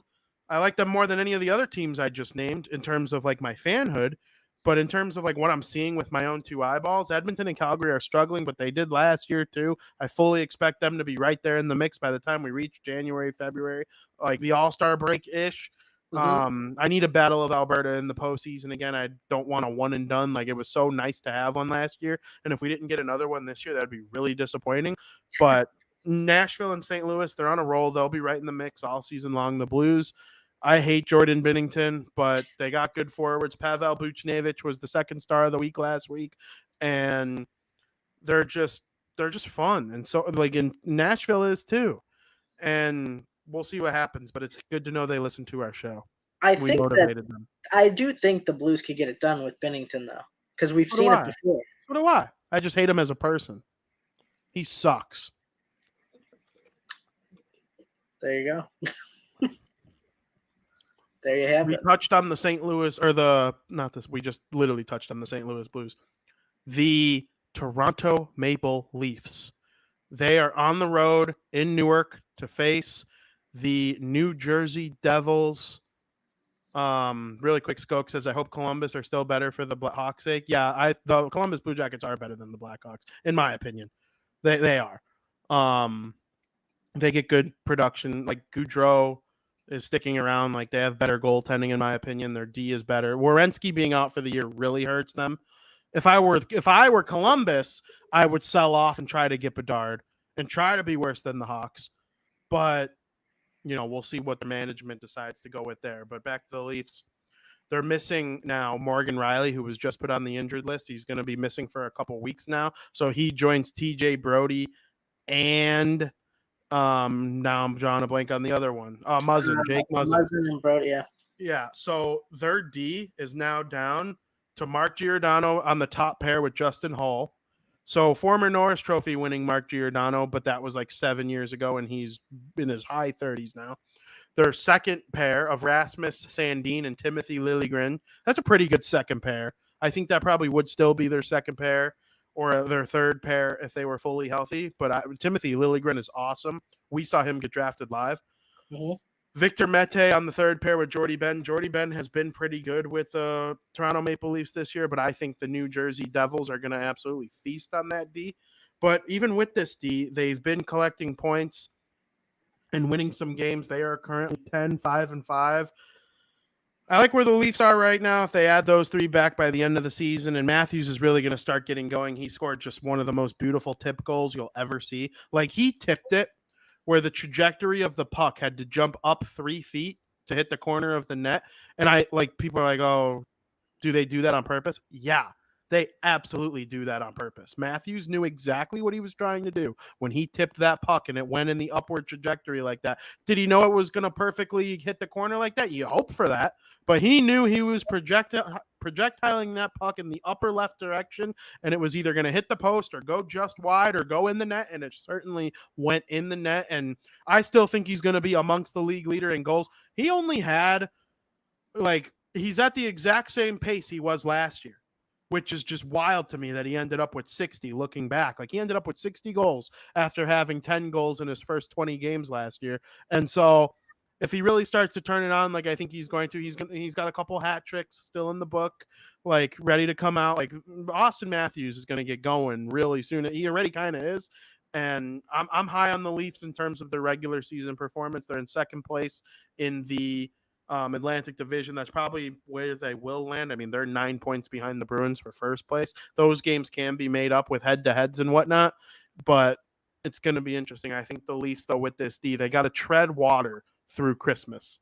They need some of their guys to step up now. Some of the guys we named, like Jordy Ben, Dahlstrom, Liljegren, Giordano, Mete, these guys got to step up a little bit and, fill these roles, because I think one of the weakest spots in this Toronto Maple Leafs organization is their defense and goaltending. It's like they can't stop other teams from scoring on them. So now when you got 3 of your big guys out, it's time for the underdogs to step up to the plate here and, take a little bit of a more assertive role and try to get things going here, because, you don't want this team to fall off a cliff if you're a Maple Leafs fan. So we'll see what happens. Obviously, Riley going on the LTIR, that hurts. He's going to miss at least 10 games, but, this team has also been really inconsistent. They've kind of been up and down, like win-loss. But we'll see what happens on a shortened D. So, yeah, like we talked about earlier, they visit New Jersey tonight. I had to think for a second if it was in Toronto, but no, it's in the Prudential Center. So, there you go. Yeah, and they played a good game against the Devils last week. When I watched them play, that's the last time I watched the Leafs play a full game. I watched their highlights of their most recent game. Who did they just recently lose to in overtime? It was the Islanders. That's right. And, that was a tight game there. I think it's going to be another tight one tonight. But the Leafs, their ceiling is so high and their floor is so low. They're one of those teams right now with the D the way that it is. I fully believe that entering the playoffs, they could absolutely go win the cup. And they would have been in that position. I think they had the worst draw last year. I stand by that. I will take that to my grave, that they lost Game 7 to the Lightning by 1 goal. They would have killed the Bruins. They would have killed Carolina. They would have killed Pittsburgh, New York. I think they would have dummied any of those teams. And the one team that they had to face in the first round is the Tampa Bay Lightning, who went all the way with relative ease to the Stanley Cup final. And the only team that was able to take them down was the Colorado Avalanche. The only team that came close to taking them down before that was these Toronto Maple Leafs. When they're healthy, they are elite. But right now with that D's not winning a Stanley Cup. You enter the playoffs with that, I'm picking them to lose in the first round. I'll be right there with you. But whoever they play in the playoffs, like, are you going to say the same thing? Like, if they play the Penguins, be like, well, they lost to Crosby and Malkin in a playoff series. No. It would be typical Leafs to lose to the Penguins. It would be typical Leafs to lose to pretty much any team. Who would the Leafs lose to? Who would I pick against the Leafs in a playoff series right now? The Bruins? I would pick the Bruins. They'd kill the Devils. Would you pick Tampa Bay against them just because of? No. You'd pick the Leafs? I would pick the Leafs. So just the Bruins then? I think, well, it depends on the defense. This defense, I'd pick Tampa. I might even pick New Jersey and Carolina. Let's just say they got a full healthy team. Full healthy team, only Bruins. And then the Lightning. But it's like the Lightning, man. I know. The Lightning, I'd he and haw over. I would he and haw over the Lightning. I would pick the Bruins. Anyone else, I would pick the Leafs. Frank, what's your favorite hockey story of the week? Wow. My favorite hockey story of the week has to do with NHL 23. So, as you may be familiar with, but maybe some of the guests aren't as familiar with the NHL, they do the NHL World Championship every year. Well, this year they're doing some extensive format changes to it. And they actually rebranded it, and they're now calling it EA Sports NHL 23 World Championship. What's interesting is there's going to be many events that take place starting from December 8th until, I don't know, through March maybe it is. I don't know the exact date, maybe March or April. But there's going to be many events to where you could qualify for your spot in it. And all 32 teams will be participating in it. And all 32 teams will host their own mini tournament where if you win that, you get an automatic bid into the knockout stage of the tournament, which events for this they begin on December 8th. You could register now at nhl.com/NHL23 if you're interested in getting into that. But I think it's really cool that they're going to have a lot more events surrounding this, trying to get like more people involved in the esports, genre, get more people familiar with it, educate them a little bit more on it. So it should be interesting, and I'm excited because I actually have participated in it the first year they did it, and then ever since they switched over to Hut, I really could care less about it. I kind of got a little butthurt over the way they were doing it, to where now you're going to have just people pay for packs and players just so you could have a good team. It was kind of silly to me. I thought there was more skill involved when you had to take a team, just any old team, where you get you still have those 70 overalls on your team that you got to work with on the fourth line and those 80 overalls. But I'm not sure if that's the way it's going to be. I'm assuming because of how much money it makes EA. So, but nonetheless, they are changing a little bit. I love the idea of having all 32 NHL teams involved on it. So like I said, if you're interested, events begin on December 8th, and you could register at nhl.com/NHL23. Are you participating? Maybe. I haven't decided yet. I think it'd be cool to join the Blackhawks little tournament that they do. Yep. I think you should. Maybe I will. I think that'd be really cool because if you make it to a certain point, they actually fly you out to Vegas at no charge. Everything's paid for. All expense paid trip to Vegas where you could compete against some of the best. So maybe I will. You should. I was playing the other day, and Katie wanted me to call you and have you play against me. I'm like, I don't even think he has it yet. I'm like, and he would smoke me. I don't know. I'm rusty. Frank, I don't care. I'm rusty. Have you played the new COD yet? No. Okay, you would kill me in that too. You're just better at those two games than me. I it's just wild to me that you don't think you would just jump right in right now and dummy me. I don't know. It's complete. The mechanics are brand new. I don't know. I mean, I'm not bad. I'm 5-1 online, not to brag, but online those kids suck. I'm good enough. I believe I've played the game enough. I've been around the NHL streets. I mean, the only one I haven't bought since 09 was last year, 22, and I'm gonna buy it just so I can have it in the collection. I think it's like $15 you could buy it. I really want to get it cheap. so I can add it to the collection. And I love the cover. They stink online. Like I'm so much better than most of the people online, and then you just kill me. So I don't even see how you would lose a single game online. You know, I forgot what NHL it was. It could have been NHL 21. I was like 20 something and 0. And then I swear to God, some dude hit me offline. That's so annoying. And I don't think I played an online game then after that. I was so pissed. Yeah, that would piss me off. Well, hopefully Frankie gets it. Skokes says he's going to try it this year, so I think that absolutely means Frankie should. I will be your guinea pig to practice on anytime you'd like. I love playing. It's really fun. I like being the Devils now again because it reminds me of like back in the day when Parisi was 91 overall and Kovalchuk was 90 overall, and you had 92 overall Brodeur in net, and that's what it's like playing with the Devils again. Their offense is just loaded with high level players. But my favorite hockey story of the week is something short. I wanted to touch on one of my all-time favorite players, Erik Karlsson. Erik Karlsson is one of the best defensemen of our era as children in the NHL, and he currently is 32 years old. He's still got a lot of hockey left to go in his career, and he currently has 11 goals and 18 assists for 29 points in 19 games for the San Jose Sharks this year. He is on pace for over 100 points. Do I think he's going to reach 100 points? I don't know about that, but do I think he could get in the 80s or 90s the way that Cale Makar and Roman Josi did last year? Absolutely. Now, finish. Part of me thinks him getting traded would lower the point totals because he'd be going to a new team, playing with people he's not familiar with and whatnot. But then again, the Sharks might trade guys like Timo Meier and such, so they're going to become a worse team, which might make it harder for him to collect points. So he's definitely good enough that when healthy, he's going to get his points. I hope his $11 million contract doesn't hinder him from being able to get on a team that's able to win and whatnot, because the San Jose Sharks stink, and they should be looking to move a guy like that. Bedard should be very much on their radar as well. So I just wanted to give a shout out to Erik Karlsson as my favorite hockey story of the week. He is one of the best defensemen in the NHL again. He is on career pace for him. And honestly, you have to put him in talks for the Norris. He's the clear-cut leader. Yeah.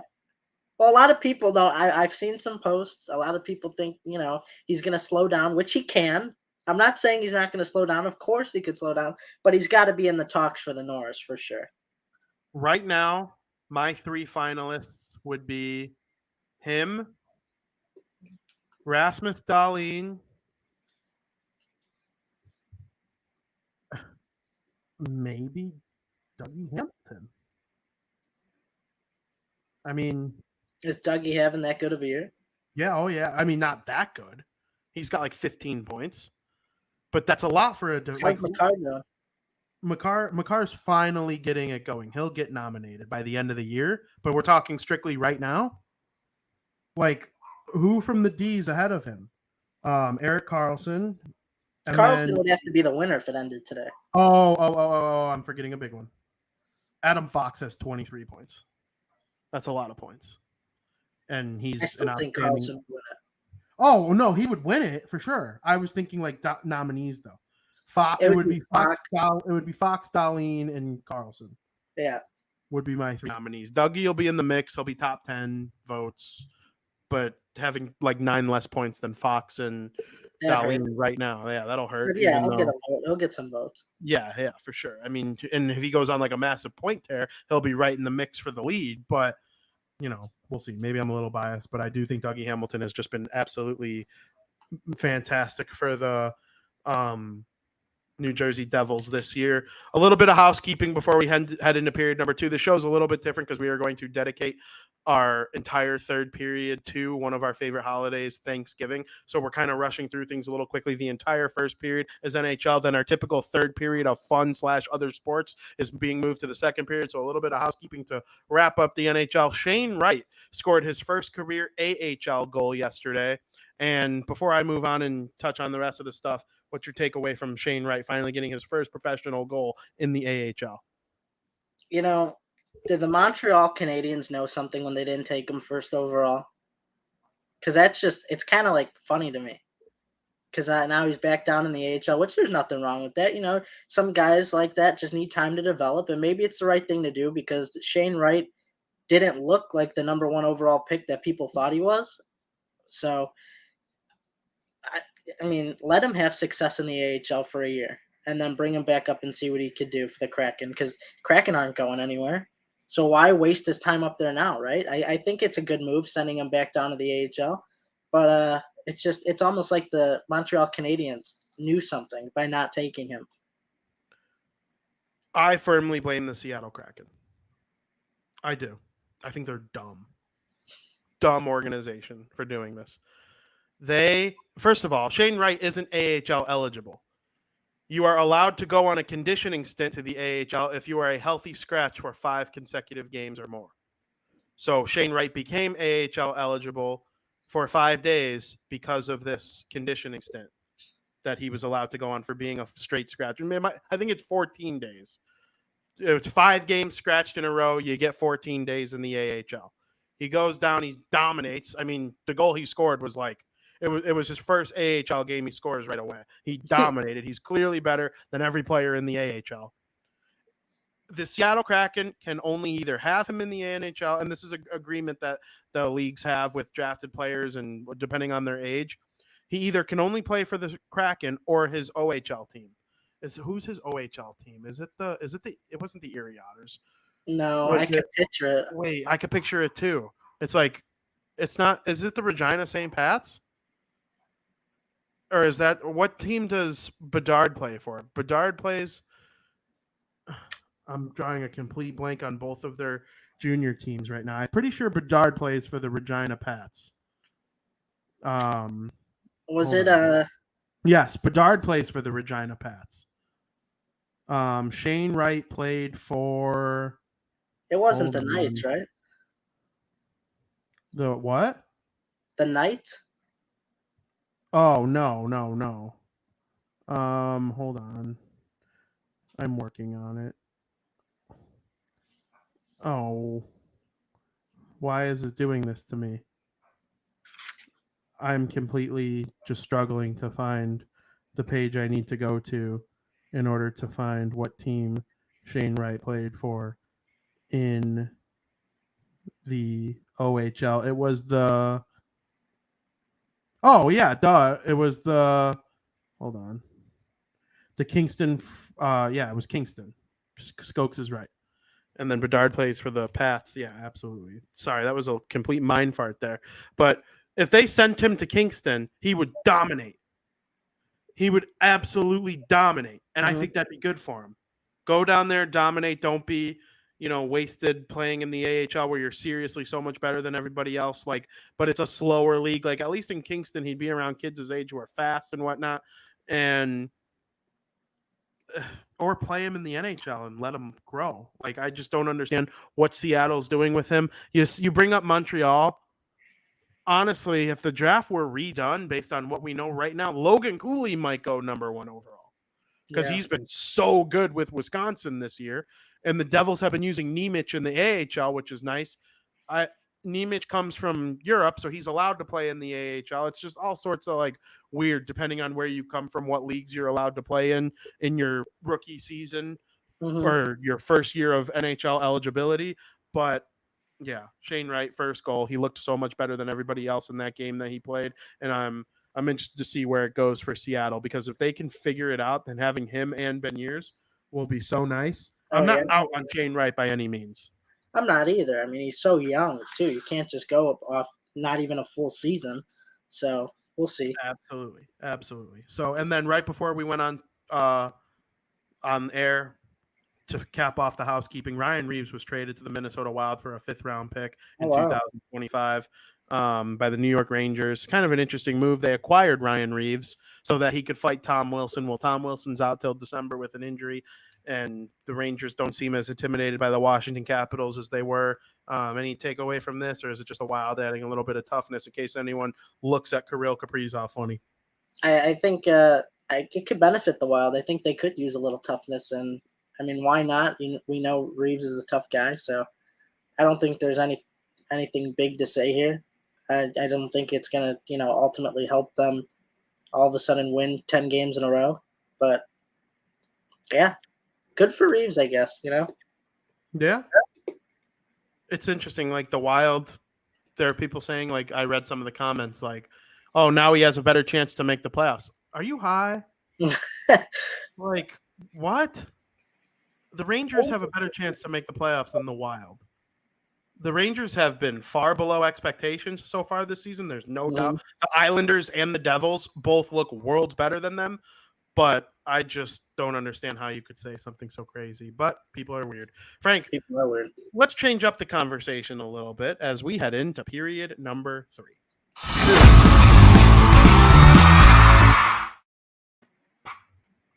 Period number 2. I want to make it very clear. Period number 2.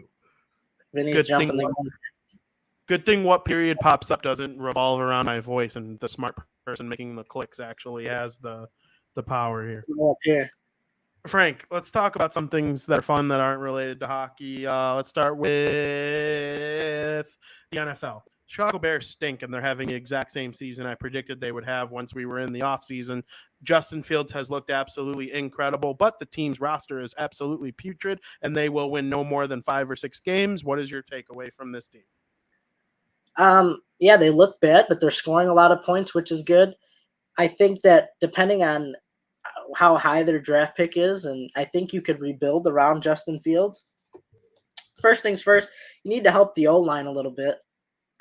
Fields is constantly scrambling. It always seems like he gets sacked. It reminds me of Joe Burrow out there always getting sacked. It's like, you gotta fill up the offensive line a little bit. Gotta help the defense a ton because you're scoring a bunch of points, but you're still losing games. So, I mean, they kind of had a fire sale with their defense this year. But nonetheless, depending on how well this year's draft goes, I have a little bit of hope for the years to come. And maybe that within a handful of years, they could be contenders to win the Super Bowl. I agree. Skokes in the chat says prayers up for Justin Fields. He is nursing a shoulder separation injury, and he is day-to-day, and we don't know if he will play on Sunday. But I have all the faith in the world that Justin Fields is he could be just as good as Jalen Hurts and Lamar Jackson at being a dual threat type of quarterback. And it's honestly very fun to watch. The Bears have never had anything like it. If he could get some of his throws to be just a tad bit more accurate, I think that'll go a long way for this team. But Frank, can I ask you a question? Go for it. Do you hear an annoying little dog in the background? I heard something, yeah. Yeah, that dog is so annoying. I hate that dog so much. These people, they leave out the freaking dog for 40-minute stretches at a time, and it pisses me off in ways you don't understand. Like, how can you be that rude to not only your neighbors, but the actual dog itself? Like, I just don't get how you could be so freaking stupid. So if those of you hear a dog in the background, it's not my annoying-ass dog barking in the background, just so you guys know. Wow. Yeah, fuck that dog. And honestly, does the dog have a name? That pisses me off. I used to think the dog was cute. We named it Luigi 2, but fuck Luigi. Is it Luigi 2? It's Luigi 2 barking, but we hate Luigi 2 now. We used to like him, now we hate him. Oh, what do you got against the poor guy? What's his real name? I don't know. How would I know? I don't know. But the a-hole neighbors that leave him. Why get a dog? Why get a dog if you're just going to leave it out there for 40-minute stretches at a time in the cold? Just so dumb. So dumb. I'm getting ready to call the freaking police. I'm going to be a narc and call on them. Yeah, but the Bears stink. The roster stinks. So the writing was always on the wall that they were going to be this bad. They're lucky that they won in the rain against the 49ers. I wish they didn't because it would mean they have an even better chance at a higher draft pick. Yeah, they suck.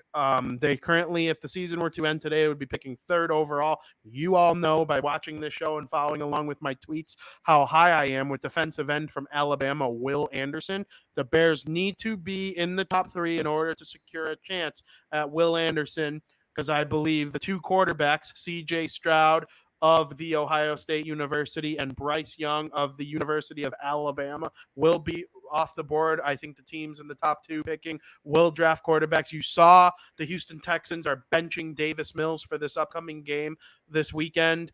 And that tells me that they have no faith that he's their guy long term. If they're already benching him, they would draft a quarterback when they have the first overall pick next spring. I think they probably will end with the worst record, and they'll take a quarterback, whoever comes in second. The Bears aren't drafting a quarterback. They like Justin Fields. Will Anderson is the play. He can be Khalil Mack level good in the NFL, in my opinion. I hope that ends up being the case.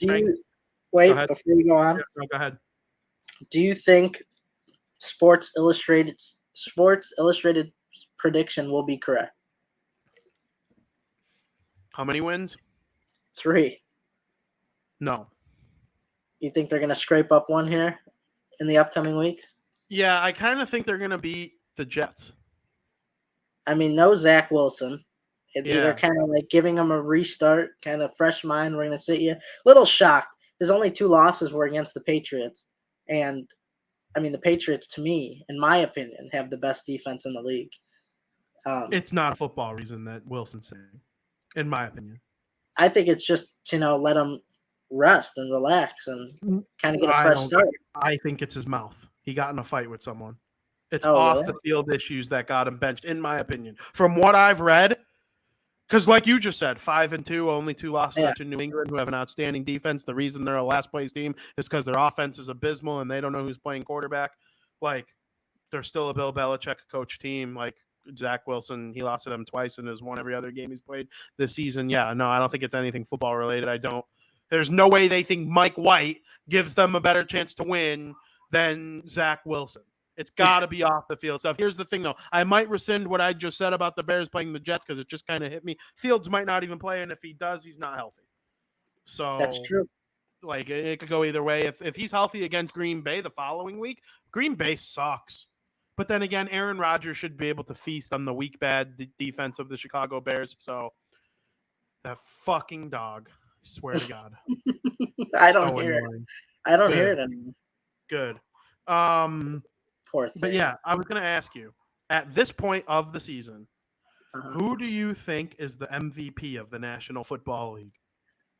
It's got to be Patrick Mahomes. It's got to be. I think you'll agree with me. Through 11 weeks, he has 28 touchdown passes. And what makes him so special is his game-winning drives. I mean, you saw what he did against the Chargers with 31 seconds left. They took the lead. Not a lot of teams could do that, like Patrick Mahomes. And, you're watching the game, and you got, 2nd and 20, 3rd and 15. Well, for Patrick Mahomes, that's 3rd and short.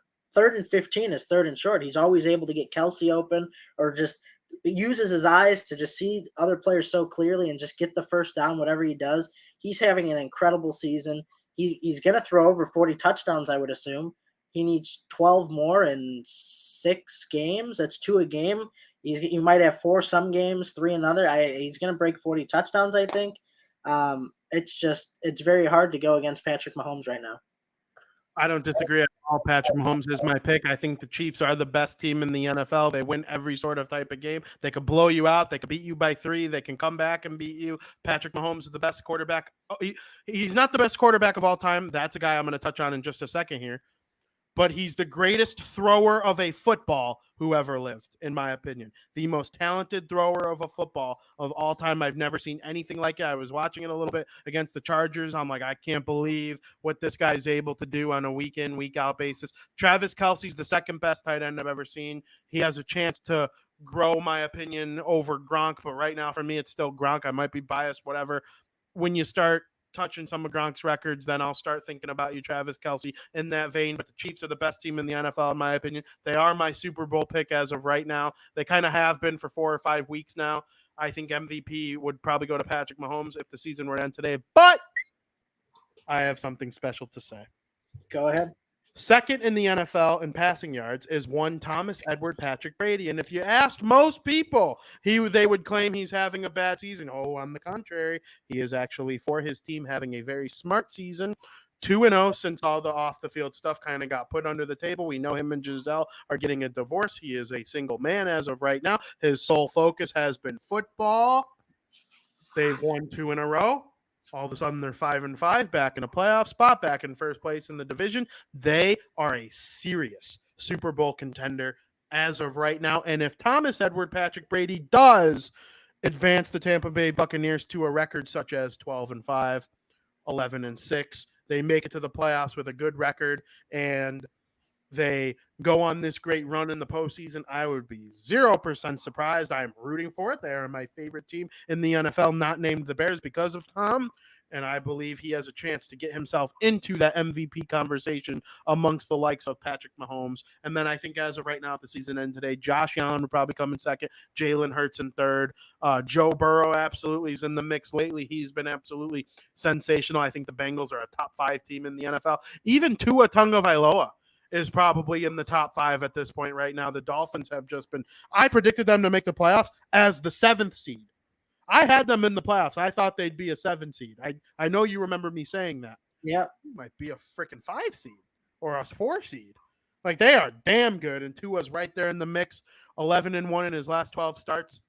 Just absolutely unbelievable. They are undefeated with him under center this season. Their only 3 losses have come since his injury. But I appreciate your answer of Patrick Mahomes. I happen to agree. Glad we agree. Frank, we're going to have a whole Thanksgiving period that's mostly going to revolve around like the ambiance of Thanksgiving. Part of the ambiance of Thanksgiving that we're going to talk about in this period, though, is one of the best parts of Thanksgiving in general. And that is one of the 3 Thanksgiving F's. You got family, you got food, and you got football. We kick off at 11:30 when the Detroit Lions host their annual Thanksgiving game against the Buffalo Bills. We all know the Buffalo Bills traveled to Detroit to play the Cleveland Browns last week so they can avoid the absolute snow massacre that went through Western New York last week. But following that, we'll have the Dallas Cowboys hosting their annual Thanksgiving game against the New York Football Giants. All 3 of these games are 5 of the 6 teams playing on this day are elite. I don't remember anything like it. And then at night, it's always 2 random teams that have Sunday Night Football level experience. The Minnesota Vikings will host the New England Patriots. We're going to go through each game and make our picks, our Thanksgiving picks, and we'll address them on next week's show. But Frank, I ask you, what are you excited for the most when it comes to this immaculate slate of Thanksgiving football games? Wait, say that again? What are you most excited for when it comes to this immaculate slate of Thanksgiving football games? You know, I love that on Thanksgiving you could just put these games on and just let it go. Enjoy time with the family, have some great food, and just seeing all these teams that are playing Buffalo, Dallas, Vikings, Patriots, Giants, even Detroit. I mean, it almost has a feel like none of these games, even though some of the lines say otherwise, are going to be a blowout. It's different in prime time on a Thursday, Sunday night, Monday night. Even if you don't have those elite teams that you expect to be there or teams who aren't performing as well, it's not always a blowout as people would expect. Like when the Commanders played the Phillies, everybody thought the Phillies would just dominate them, and the line was outrageous. But it's in a prime time position game, and usually games like that are a lot closer than people think. That's what I'm looking forward to with these 3 games. I'm expecting close battles throughout the whole day, to be honest with you. Your mic's muted. Oh, I apologize about that. I muted it so those freaking dogs who finally might have been brought back in, but we reached the hour mark of them being out there just barking the entire time, and it finally stopped. I think that might be it, but we'll see. Hopefully, fingers crossed. My favorite part of Thanksgiving is the fact that I mentioned it. Speaking of dogs, every team playing except one is loaded with dogs. The Buffalo Bills are sensational. I know they're in a little bit of a rough patch. I don't think. Oh, nope. Here come the dogs. I don't think that they are a Super Bowl contender, in my opinion. If there was a team that could beat the Chiefs, they're one of like the 3 or 4. But I do think there's a chance that they absolutely just blow out the Detroit Lions. Like, absolutely destroy them. And it's indoors. It's a controlled climate.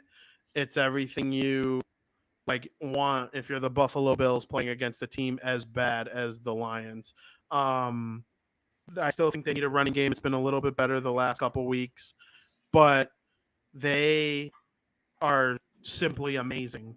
And now they're playing against the Lions, who, just suck. And then the New York Giants and the Dallas Cowboys, in my opinion, is the best game because I agree. I think it's going to be a lot closer than people think.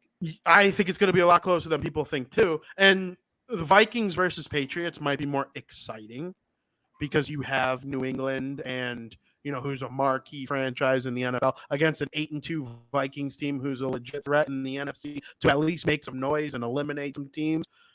That's a more exciting matchup, I would say. But the Cowboys versus the Giants, that's a division rival game that could decide a division. I mean, now that the Eagles finally lost, the Giants and the Cowboys are looking at that going, okay, now, and we're the Cowboys. We just killed the Vikings, who are really good. We know we can beat some of the elite teams in the league. This intrigue behind this game is just so awesome, and I'm so excited for it. That's got to be my favorite game of the weekend so far.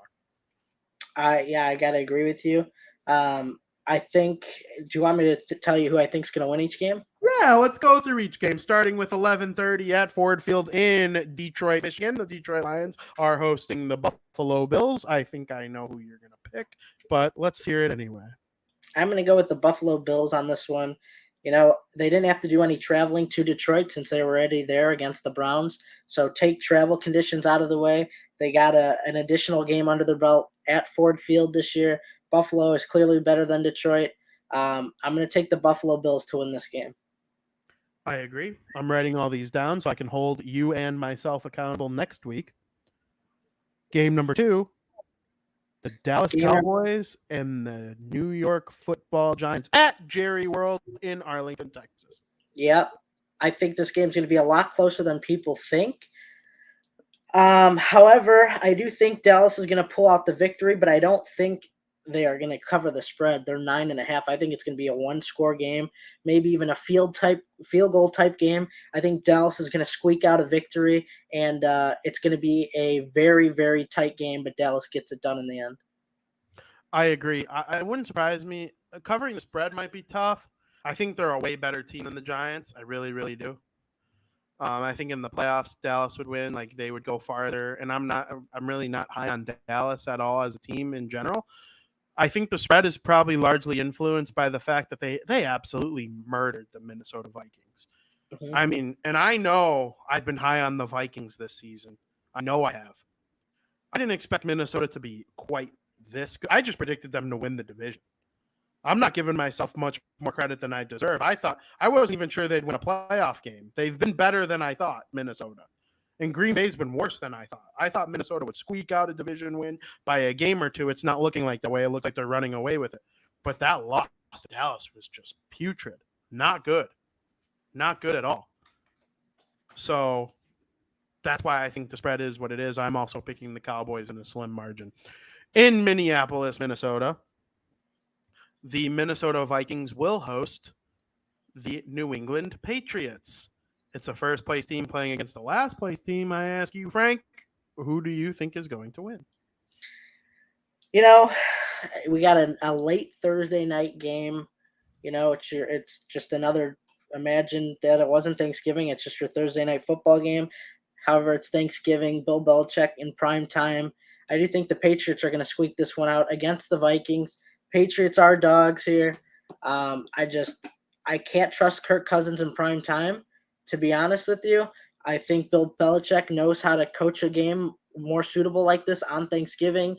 I think he'll be able to calm his team down a little bit if they're a little hyped to play in this type of environment on such a special day. I think the Patriots are going to pull out the victory here against the Vikings.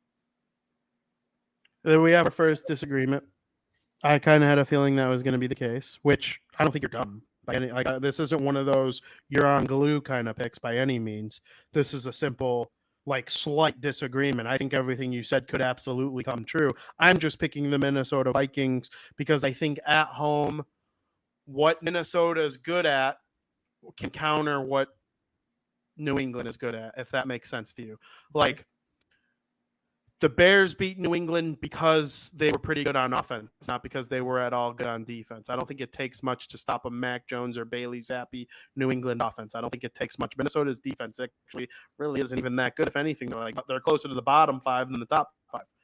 But their offense is just so spectacular, and I think Dalvin Cook and Justin Jefferson and Kirk Cousins, Thielen, after a bad week, Hawkinson, after a bad week like they just had against Dallas, they're going to be nice and pissed off. They get to get right back out there 4 or 5 days later, and I think they win by like a couple points. Like it's going to be a close game, but I think Minnesota squeaks out the win. So that is our one disagreement that one of us will be holding the other accountable for on next week's show. Because if there was a game that one of us was wrong on that we agree on, I would say it's Giants Cowboys, right?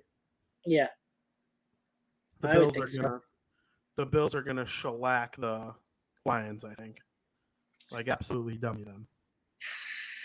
You would think. Oh, what are you thinking? Therapy session. I know the Bills are your guys.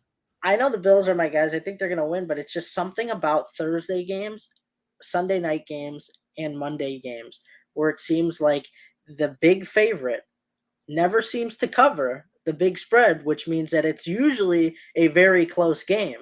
And what I've seen to realize over the years is when you have a home team who is a big dog, they usually tend to play well against the big favorites. It is a Thanksgiving game.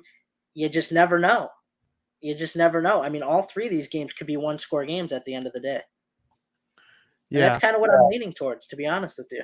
Honestly, I agree with you. It's crazy. It happens in every sport, like these crazy games that are on TV, like nationally and stuff. Players are humans too, and they know this stuff. So it's going to be interesting. I'm very excited for the NFL slate that is upon us. No team is on a bye for Thanksgiving weekend, which is nice. The byes aren't over. There's still byes in the following weeks. There's not a single bye this week. All 32 teams are playing on one way or another. So I'm excited to have it like it is in the early going when every single team is playing. Your fantasy lineup can be at your disposal. There's nobody on byes. It's that kind of stuff. We play each other too. Yep, we play each other. I'm somehow still alive in the Guillotine League, and I'm cooking now. They let me in. They let me stay in.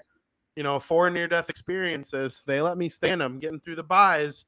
We'll see. We'll see. So the college football playoff came out yesterday, and it reads as follows. Number 7, Alabama. Number 6, USC. Number 5, LSU. Number 4, TCU. Number 3, Michigan. Number 2, Ohio State. And number 1 is Georgia. Frank, the top 4 remains the same for the 3rd straight week. So I ask you, what about the college football playoff ranking that came out yesterday intrigues you? Well, here you go, right? You got Georgia at number 1. They're going to stay number 1. Ohio State and Michigan's all going to depend on this rivalry week upcoming when they play each other. What intrigues me is TCU's at 4, right? They were pushed to the brink by Baylor. They kicked a game-winning field goal with no time remaining on the clock to win that game, which I don't know, against an unranked Baylor team who is a very good unranked team. I don't know how the committee is going to view that. However, the problem here is you got with LSU 5, as a 2-loss team, they're going to go to they're playing in the SEC championship. They're going to the SEC championship. I don't believe they're going to win the SEC championship, which makes them a 3-loss team. So they would be out. They're gone. So now you got to start thinking about USC and Alabama. Well, I think right now USC has the bid over Alabama, and with Alabama not in a championship game, it's going to be hard for them to get in here unless, something crazy happens. But you figure Ohio State and Michigan, one of them are out. So let's just say Michigan's out, right? So you got to fill that spot. We'll fill them with TCU. So somebody else is going to come in to the top 4 as well, which would probably be USC at the end of the day because I think LSU loses. So the way I have it, and what's intriguing to me is I think at the end of the day, you're going to have Georgia, Ohio State, TCU and USC, maybe, yeah. And then maybe Alabama at 5. Yes, that's the most predictable one. That's the least. That's where I'm shaping up right now. That's the no chaos, plays out as it should final ranking, in my opinion. However, I've seen this movie before. I have seen this movie before. I've watched it 1,000 times. I've even rewound and watched it again in the same day. LSU is ranked ahead of USC.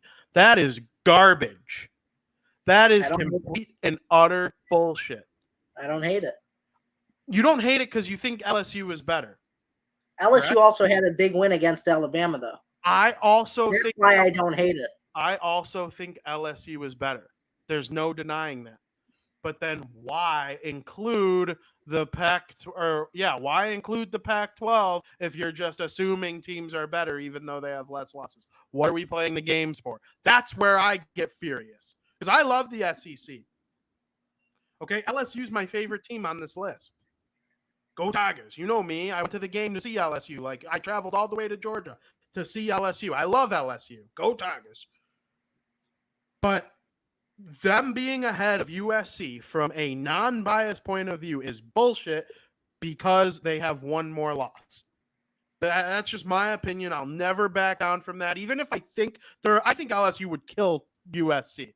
They probably would cover the spread. I legitimately think that. But why include the Pac-12 then? Why not just make it the college football playoff?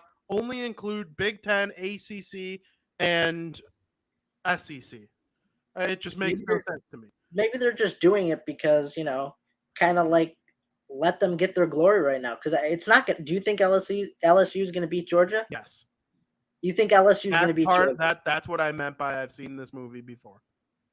See, I don't. And then because of that, I just think this is all pointless. 2 seasons ago, Georgia was 5 and Bama was 1.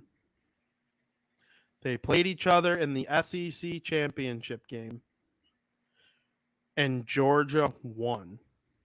Georgia moved up to 1. Bama, people didn't know what to do with. Are we going to have 2 SEC teams in the college football playoff? Yes. College football wants LSU to win so bad so they can put 2 SEC teams in the playoff, which will happen if LSU beats Georgia in the SEC title game. I think they will. I just think they will. They've been on a heater, and I think right now I'm leaning Ohio State against Michigan. I'll make my final prediction before the game on Saturday at 11, but I'm leaning Ohio State over Michigan. Part of me thinks the final is going to be Ohio State, LSU, TCU, Georgia. Wow. But then your argument with USC doesn't make sense. It does make sense because it proved to me that the committee wants 2 SEC teams in the playoff. If USC right now was ranked 5 and LSU was 6, it wouldn't matter if LSU beats Georgia. Yeah, but you said that you think it's kind of shocking because LSU has 2 losses. Yeah. But you still think they're a better team, so why wouldn't they be ahead of USC? Then it doesn't really matter. There are teams that are out there. Like if Georgia was a 2-loss team and USC only had 1 loss, I would still think Georgia's the better team, even though they have 2 losses and should be ranked ahead of them. Okay, but there are probably 3-loss teams. Then there are 3-loss teams that are probably better than USC. So where do you cut it off? Is my point. What 3-loss team would you think is better than USC? I would have to look at the Notre Dame. They play them Saturday. No, I know. What if Notre Dame wins? Then you'll understand what I mean. If Notre Dame wins, then it makes sense of why USC was below LSU. Okay, but until that's proven, I just... if they're a better team in your eyes, then they should be ranked higher. If they're a better team in your eyes, then they should be ranked higher. That's what just doesn't make sense to me. It would be different if you're like, I think USC is the better team here, so that's why it doesn't make sense against a 1-loss team or a 2-loss team. If you think LSU would kill USC. If Ole Miss played USC, who would you pick? Neutral site. I would pick Ole Miss. And they have 3 losses. I don't know. It's tough. It's tough. And okay, why is Bama not ahead of USC? This is another good point. Why is Bama not ahead of USC then? But if you think some 3-loss teams are better, why would you even think about having them in 5th? Well, no 3-loss team is higher than 12th. Why would you have them? Why, if you think that about USC, why would you even think about rating them 5th? Because until you lose, like, where do you draw the line? Is my point. What? Like, it goes by what key wins in my opinion. What key wins? Yeah, that's a fair argument. But why is Alabama ahead of or below USC? Because of their roster. Oh wait, what? Why is Alabama below USC? Yeah. What key wins the argument about LSU being ahead of them also supports Bama being ahead of them, but they're not. They're inconsistent with what they do. What key losses did Alabama have or wins this year? They beat 20 Arkansas, 24 Mississippi State, and 11 Ole Miss. Okay, but when it came to like the better teams, they lost to LSU by 1 in overtime. And didn't they lose to Tennessee? Yes, by 3. Right. They couldn't get it done in those key wins. And now when you look at it, where's Tennessee? They're not even ranked inside the top what? Okay. But what is USC's key win? I don't know. I'd have to look at their schedule. They have 2 ranked wins. And who are they against? Or no, they have 1 ranked win, UCLA, and it was by 3. And their other ranked opponent they lost to by 1. So what I'm saying is the committee is so inconsistent with what they do. Yeah, there's no perfect science. I'm kind of playing devil's advocate in a lot of ways because if you put LSU ahead of USC, you have to put Alabama ahead of them for the same reasons, in my opinion. Because I think Alabama would dummy USC, absolutely destroy them. But if you're putting LSU ahead of them, you have to put Alabama. But if you're putting Alabama behind USC, you have to put LSU behind USC. That's the point I'm trying to make. I get what you're saying. But then the point, I get what you're saying with the Alabama USC, but it still doesn't make sense with the LSU USC. But I get it. You want it to keep it consistent. Yeah, and I think that's what you're trying to get here. USC's 10-1. So is Clemson. What makes USC better than Clemson? Because Clemson, and listen, I hate Clemson. I hope they lose every game. But their only loss is to Notre Dame. They've beaten everybody else. And their schedule is a lot more formidable, in my opinion, than USC's. Now, the committee was very high on Notre Dame early on. Well, Notre Dame's at 15. They were ranked, and then they were unranked, and now they're ranked again. Yeah, they've won 5 straight after starting 3-3. 3-3 start. But let's look at their losses. They have some pretty heartbreaking losses, though. Their first loss of the season was to Ohio State. Okay, that didn't kill them. No, right. But then they lost to Marshall the following week, 0-2. That's a killer right there. And then they lost to Stanford 3 weeks later, 14-16. And then they've won 5 straight since. Now they have USC in – that's probably like a top 5 college rivalry, Notre Dame versus USC. Yeah, I don't know. The committee's just so inconsistent, in my opinion. It just annoys me to no end. I do think it'll be a moot point, though, after this weekend because – well, no, maybe not after this weekend, but by the final ranking. That's when they do it on the Sunday. Mm-hmm. I would pick LSU against Georgia. I'm going to when that happens, I think. Well, I guess it kind of depends on how rivalry week goes because who does Georgia play? Georgia probably plays Georgia Tech. That's probably their biggest rival, right? Georgia plays Georgia Tech. Yeah, I wrote down some of the biggest rivals. Yeah, Georgia Tech, Georgia, Oregon State, Florida State, Ohio State, Michigan, and Auburn, Alabama. Those are all big ones. That's a big rivalry game for Alabama, too. Yeah, it sucks when your rival's so good. Like Alabama, easy rivalry game. They're going to kill Auburn. Clemson going to destroy South Carolina. Michigan, Ohio State, not so lucky. They're both 11-0. This, I believe, this is the first time they're both 11-0 playing against each other in the Jim Harbaugh Michigan era, which is awesome. Can't wait for that. It's going to be so much fun. But LSU, they get Texas A&M, who's 4-7. So if they smoke them, maybe they jump TCU, right? Like I don't think a 2-loss team will jump a no-loss team. Who does TCU? No, I don't either. TCU's got a cupcake, I think, this week. Iowa State, yeah.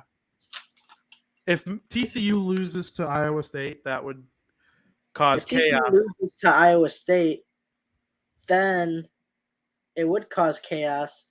Then I think there's actually a chance for Alabama. Or both Michigan and Ohio State. Maybe. That's something people aren't talking about.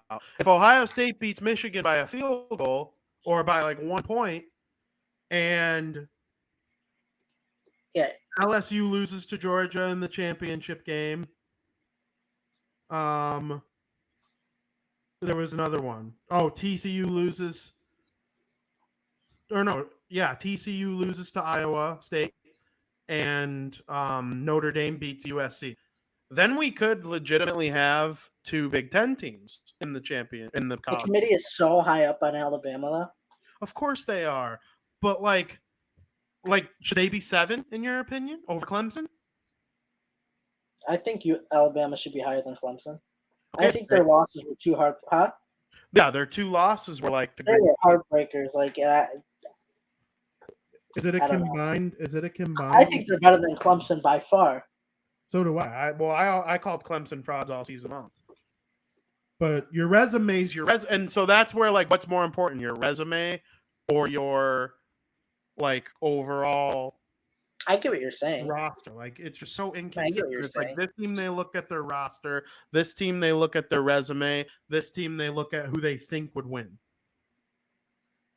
They need like a criteria for everyone, and it just doesn't all make sense in my brain. But I'm rooting for chaos, is what I'm rooting for. And to me, the most chaos would be Michigan barely beating Ohio State, like barely. 3 points or less. TCU losing, Notre Dame beating USC, That's a lot of chaos.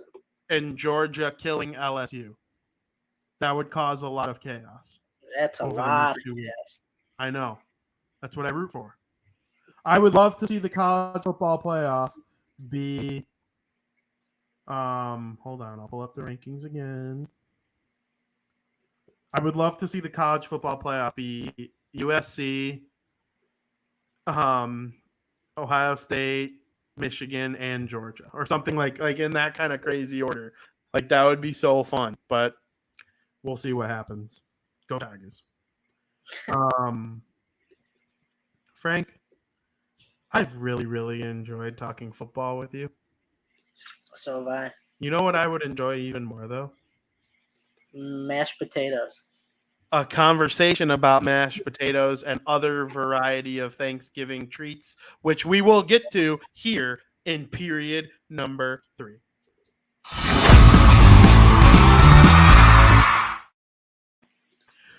Welcome to period 3, where we will talk Thanksgiving and all things related to Thanksgiving as Frankie smacks himself in the face with his hat. Frank, first of all, rate Thanksgiving. Where does Thanksgiving stand on your Mount Rushmore of holidays? Probably got it second. Okay. Probably got it second. Well, are you going to say the other holidays or what? Well, first is Christmas. Second is Thanksgiving. Third is the 4th of July. And fourth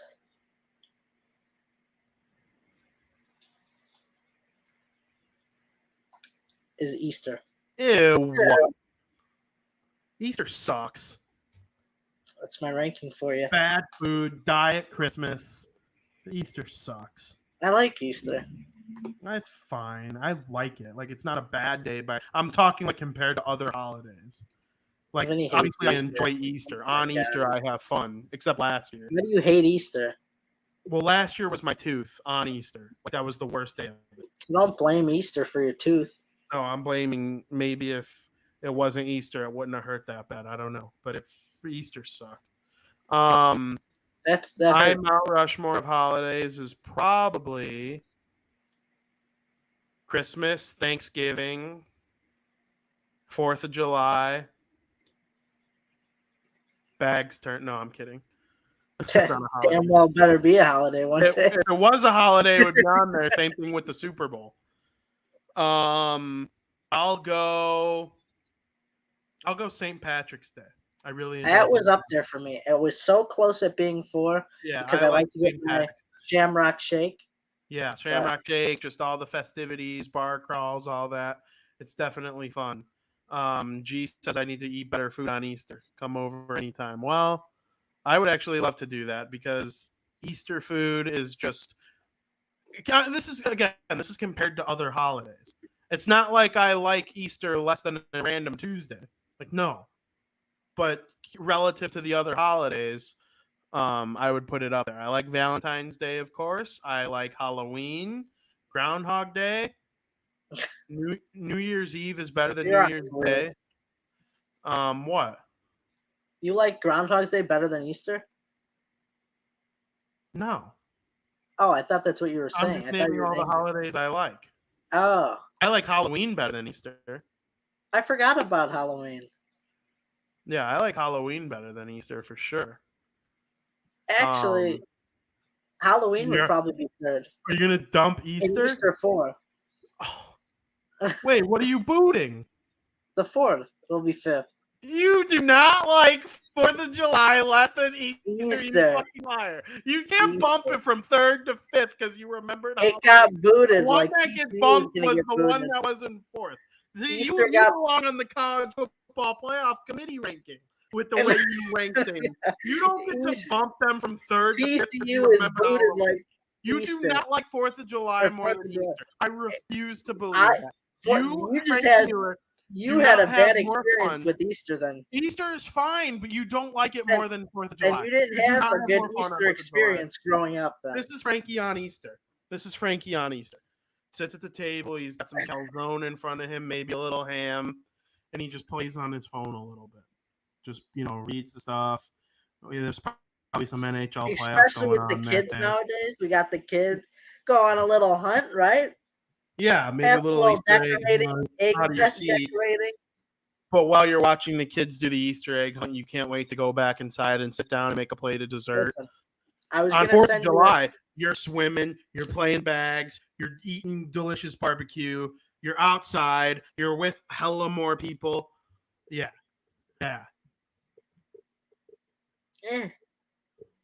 I sleep. It's okay. Huh? Like I sleep on it. You never heard that saying? Like I sleep. Yeah. Oh well, it got booted like TCU. Yeah, you belong on the college football playoff committee. I don't know. Halloween would be 5th. I would rank it. Miner's got a great glue sale for Black Friday. I was gonna send you the picture in the ad. So, to buy it for you for Christmas because you're saying you like Easter more than 4th of July, which I just know is not like 4th of July. Like you were born in July. The Bags tournament's in July. Frankie's favorite month is July, and you will not convince me that Diet Christmas is better than fucking 4th of July. And I know you don't actually think that. You just, for the sake of argument, for the sake of argument, wanted to bump 4th of July from 3rd to 5th because you remembered Halloween. No, you would remember Halloween, insert it somewhere, and boot out the team that was in last before it. If anything, I could make an argument to have Halloween 3rd and Easter and 4th of July 4th and Easter 5th. But yeah, I still think that's how it would go if you remembered. I don't know because push out the one in last. If this was like 10 years ago, or 6, 7, 8 years ago, 4th of July would be 3rd, no doubt. But I feel like as I gotten older, I used to take trips to like the fireworks stores in Wisconsin and get fireworks, and that's what I would look forward to most. And like I would be the one blowing them off in a field, you know what I mean? But I don't do that anymore. So like when you're sitting around, everybody got their sparklers in their hand. It's like it's okay. It's not what it used to be for me, and that's why it gets bumped out. Yeah, I'm retired from fireworks. I retired from fireworks in 2019. See, and then if you got no fireworks, it's just not as enjoyable to me. Oh, well, I'll watch the other idiots do it. I like fireworks. I'm just not ruining my hands over it. That's why you got two. Yeah. Well, when your career is to type, you need both. Well, let's get to it, Frank. Thanksgiving. What are your favorite Thanksgiving foods? Give me the Frankie Mueller perfect plate. Frankie Mueller perfect plate. All right, we got definitely mashed potatoes. We said this a year ago on the podcast when we were talking about Thanksgiving. I want a mound of mashed potatoes, extra gravy, little turkey. I think turkey's a little overrated. I rather some ham. Sara Lee honey baked ham. Thank you very much. Shout out to Sara Lee. I would prefer that over the turkey, but I have to get my tryptophan in, so a little bit of turkey is always good on my plate. Also, big stuffing guy. It's got to be a good stuffing though. I've had some bad stuffing in the past. I don't want extra mushy. I want good flavor, but stuffing is a must, and that has been a must for like the past 5 years. Back in the day, I could care less. I could sleep on stuffing, but nowadays it's a must to have on my plate. And something else that I absolutely love, and I don't know if you've ever had before, is potato casserole. I get my healthy serving of mashed potatoes. I want my healthy serving of potato casserole. It's got your cheesy, crispy oven goodness in it, and it's fantastic. That is my ideal plate. Wow. I can't say I've ever eaten potato casserole. Describe this to me. Well, it's exactly what you would expect it to be. You bake it in the oven in like one of those like square rectangular dishes. It's got your potatoes in it. It's got your cheeses in it. And there's something else. What else is in it? That's what makes it the best. Yeah. I knew there was something in it that makes it crunchy. The top of your corn, not corn casserole. There is a corn casserole though that is also served, but the potato casserole is just my number one. There's cornflakes and butter on top of this casserole, which give it the crunch. It's outstanding. It is like probably one of my favorite holiday dishes of all time. It's up there with it. So Oh my if I God. could get everything I mentioned on my plate, it's just I think turkey's a little overrated. I love turkey, but I rather the ham. I get that. I'm putting both on my plate, and I'm I putting put both on my plate too. Yeah, I'm putting extra mashed potatoes, and I come from a family where Your mom said party potatoes. party potatoes are dank. Normal potatoes. My family decided one day, how can we be the most fat? Oh, we'll put cream cheese and sour cream and 10,000 pounds of butter in the mashed potatoes. And that's how we will make our mashed potatoes. If you were to like turn our bowl of mashed potatoes into like the Grand Canyon where there's like a divot, there will be a layer of just a butter ocean inside of that little divot. And it is just the most wonderful thing. If you ate something like that every day, you'd be dead by 30. Like, it is just the most wonderful thing. I love mashed potatoes with every bite. And the cream cheese and the sour cream give it like an extra fluffiness that you don't get from just your typical mashed potatoes. And then, with turkey is so great. And you know what I love to do? Maybe like an hour after the Thanksgiving meal is over, grandma moved over to the couch. The Dallas game is heading into the third quarter, getting ready to watch the stretch run of that game by the time this part of the meal is going on. You take a bun. And I'm not a big cranberry guy. I like being able to look at cranberries while I'm at my Thanksgiving table. It makes me comfortable. It makes my Thanksgiving atmosphere just a little bit better if I can look up and lock eyes with the cranberry sauce. I don't need it. I just need to look at it. And it's got like the divots from the can. You know what I'm talking about? Like it takes the shape of the can and then you just put it on a plate. Nobody ever eats it. I got to be able to look at it. I agree. Cranberries are a must to have. Even if you don't eat them, you got to be able to look at them. Right. But when meal's over and you're done looking, you take just a little bit of cranberry, like I'm talking like a half a teaspoon worth, and you lather it on some bread. Okay? Just ever so lightly, almost like jelly on a bagel. and then you put stuffing, mashed potatoes, and turkey in between, and then you make a sandwich.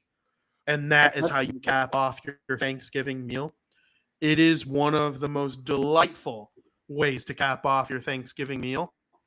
Now I want to embrace debate with you a little bit here. Go ahead. Is gravy a Thanksgiving side or a Thanksgiving condiment? It's a condiment. I don't drink gravy. You are out of your mind. You don't have gravy by itself. A side is something. I absolutely would have gravy by itself. You could. I could have anything by myself. I could have ketchup by myself, but it's not a side. Gravy is a side. It is a Thanksgiving side. It's a condiment every other place except Thanksgiving tables. It is part of the side menu.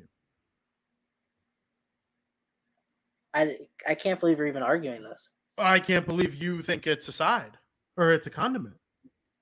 A side is something you eat by itself. I put gravy on my turkey on Thanksgiving. I put gravy on my turkey because it's an gravy on it all. I make my plate and then I drizzle gravy on top. That's part of the side. I'm not going to put. I have a side of mashed potatoes. I'm not going to put that on everything on my plate. You mix them as delicious as it might be. Right, I mix it together. So how could it be a side? So you think gravy's just in the condiment portion of Thanksgiving? Absolutely. That's crazy to me. Like, I can't fathom gravy not being a side. It is in the same category as stuffing, mashed potatoes, corn. You eat those things by yourself. You guys are crazy. You're not going to sit there and fill a Solo cup up and just start eating the gravy. It's cranberry side or a condiment? It's a side because you eat that by itself. I will scoop it on my plate and eat it on the side. You don't eat the cranberry plain.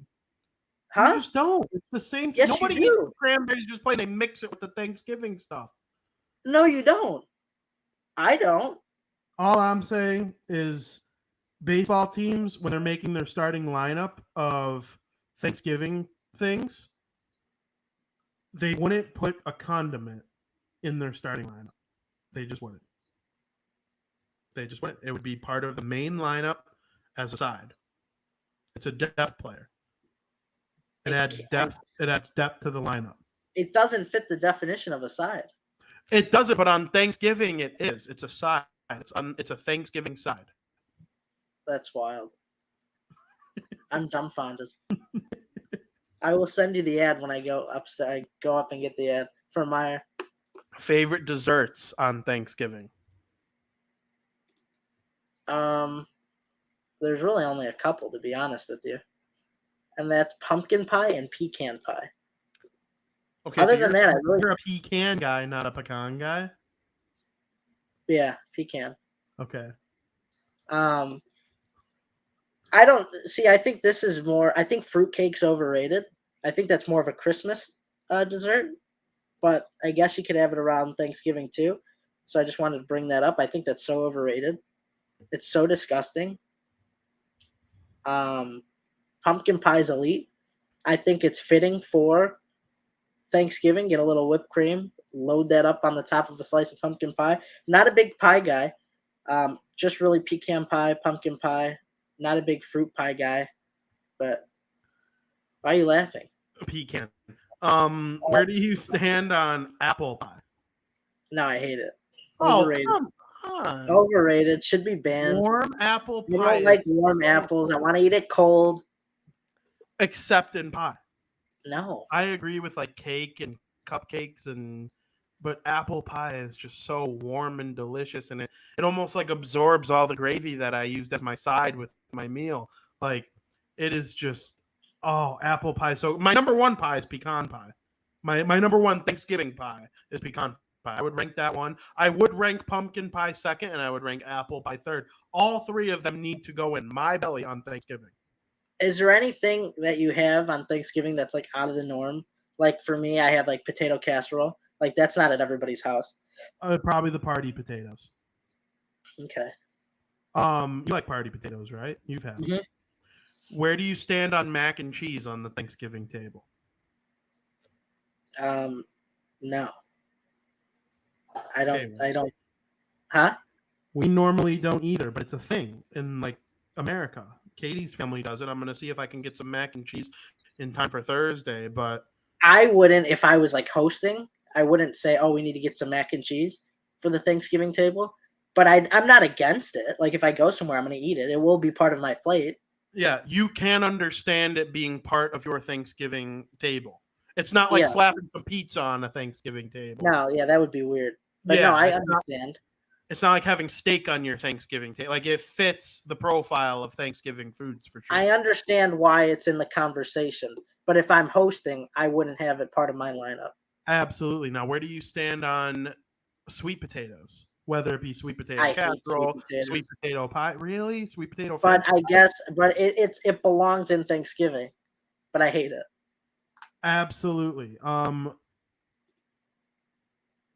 Does not belong in Giovanna just apparently hates mac and cheese. But it's kind of a contradicting statement. She wouldn't serve it. Damn right, I need it at someone else's house. But you said it doesn't belong on any holiday table. But if it's there, I'll eat it anyway because it's mac and cheese, right? Like it's still. I mean, that's true. If you think about it, though, like pizza doesn't belong. But if there's pizza, I'm gonna have a slice, right? Yeah, I would say no to pizza. No, on Thanksgiving I would not. I would pass by and say, "All right, I'll take a slice." Maybe after dessert, like when I'm getting a little hungry. I believe McDonald's French fries are part of the Black Friday experience. And if you go on Thanksgiving night, which I don't think any place is open on Thanksgiving night this year, but you know, if places are opening at midnight and stuff, like McDonald's French fries are part of Thanksgiving as like an after snack. Like there's some, but like all right, well, let's see what you got. Yeah, so we'll see about the pecan pie. I want a slice of that killer pecan pie. I can't wait for Katie to try the mashed potatoes. That's the thing I'm gonna be locked in on her face when she takes her first bite of Lisa's mashed potatoes, because that is by far, they're like dreamy clouds. They're like those clouds you see on like a nice summer day, like during the bags tournament when it's like some nice cumulus clouds. That's what the mashed potatoes look like, except instead of like, you know, the sky surrounding it, it's like just a butter pond, just drenched. And she made popcorn the other day, and it was more butter than popcorn, and it like was the most delicious thing ever. But I know if I'm gonna eat this a lot, I'm gonna die. So that's why I'm happy Thanksgiving's one day of the year, because man, this is gonna be outstanding. Now, I also think every Thanksgiving needs a good roll. Like what's a good roll? I forgot about the rolls. You need a nice roll. See, you tell me I'm on glue.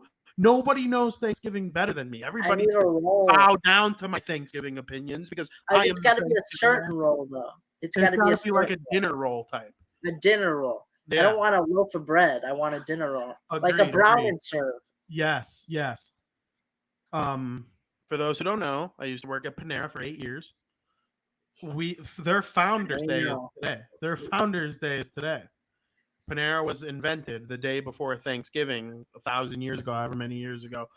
And to celebrate, they would always give their employees dinner rolls to celebrate the event. So that's the cool part about it. But could you go back in there and get some dinner rolls? If I knew someone, I would, but I'm kind of far removed at this point.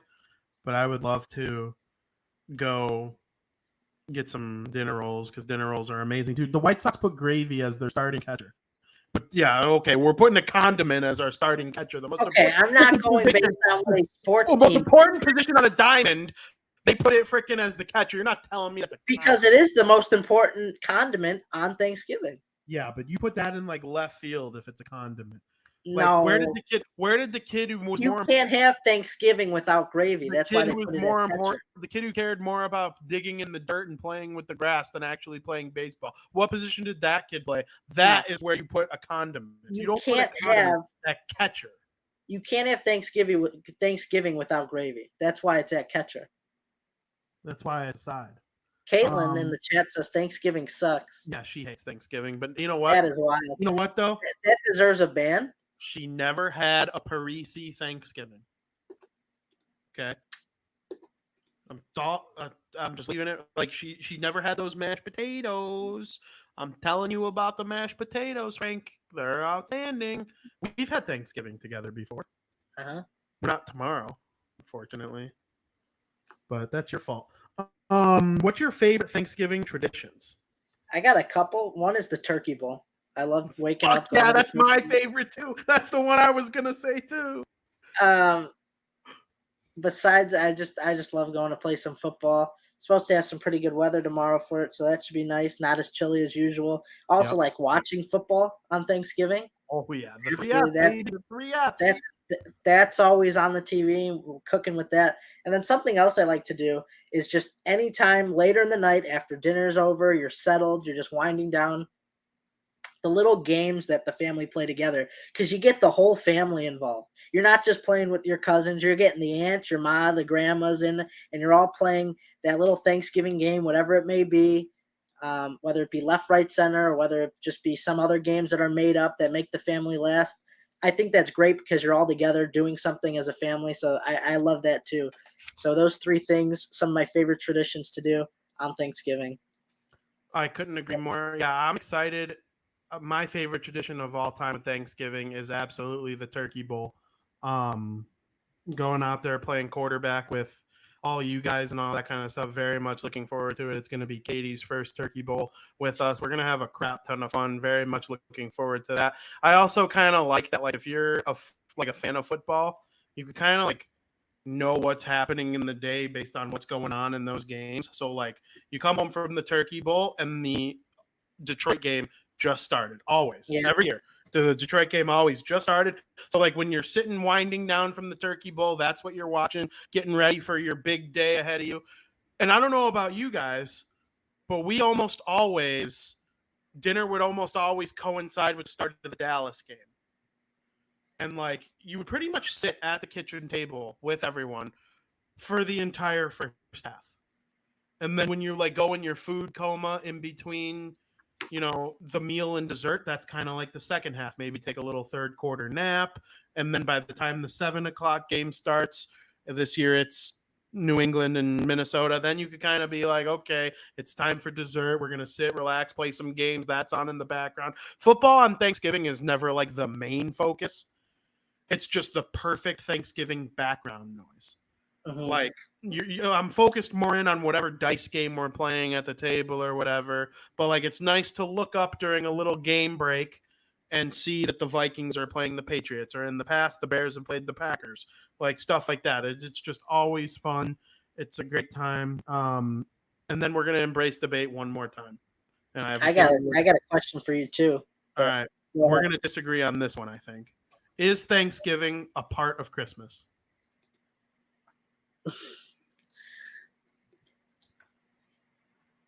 Yeah, I would say no. I would say it's not a part of Christmas. Why? It just doesn't seem like it is. Okay. Now this embrace debate might be a little bit more like just how family works. But you could sway me because part of me says it is. I think it absolutely is. Like, you know how like you have like a city and then a suburb. So like you have Los Angeles, and off the tail of Los Angeles is Anaheim. You have Chicago. Off the tail of it is like Elgin or Rockford, like the big towns in Illinois that aren't Chicago. Thanksgiving is the Chicago or the Los Angeles, and freaking Thanksgiving is like the Anaheim or the Rockford. Like, I legitimately think Thanksgiving is part of the holiday that is involved with Christmas, because the day after Halloween, I'm listening to Mariah Carey. I'm listening to Michael Bublé. The Christmas songs go throughout all of November, and I'm supposed to just put Christmas on pause for Thanksgiving? No! I'm setting up my tree. I want to be able to look at a tree when I'm eating Thanksgiving. That's always nice to have.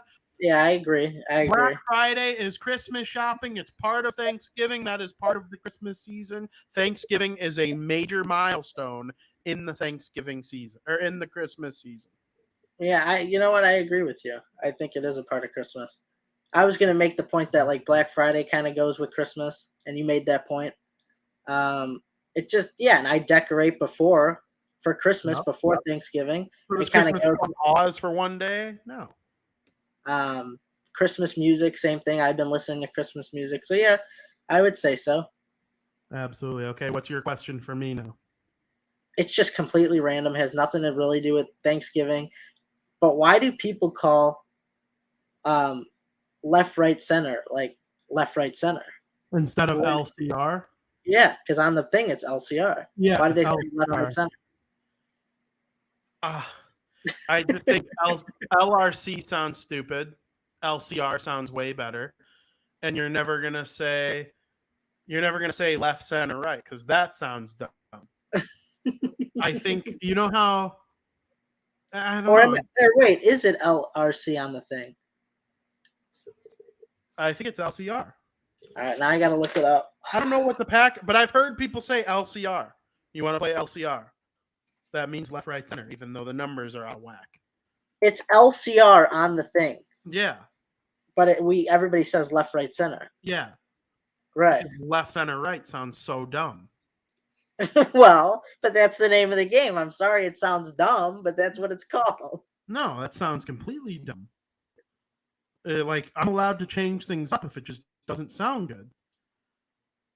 Like, what's my name? What's my full name? Vincent Michael Parisi. No one ever says Vinny Michael Parisi. My nickname, Vinny, doesn't sound right with the rest of my name. So nobody. That's still your legal name. Okay, the game is legally LCR. But we say left, right, center because it sounds better. When you say my full name, you use Vincent instead of Vinny because it sounds better. Listen, I'm with you. I don't know. It just came to my mind. Yeah. I could be persuaded. That's one of those that I could be persuaded though. So I don't know. It's an interesting conversation. Frank, is there anything coming up on this Thanksgiving that you are most looking forward to? That might be a little bit different than every other year. Not really. I can't think of anything. If I'm missing something, I can't grab it out of my mind right now.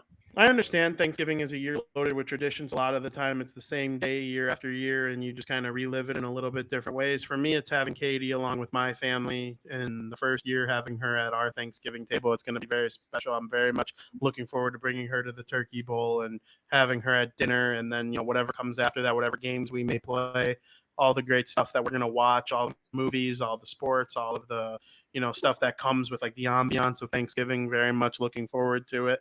And then leaving the following morning to go to Wisconsin to be with her family and Christmas Mountain is just going to be so much fun for the next couple of days after that. So just the entire Thanksgiving traditions that we're building now start moving forward with each other just means the world to me. So that is one thing that I'm looking forward to the most this Thanksgiving. It should be so much fun. And I'll be frank with you, aside from all that too, which again, that's the number one most important thing I'm looking forward to.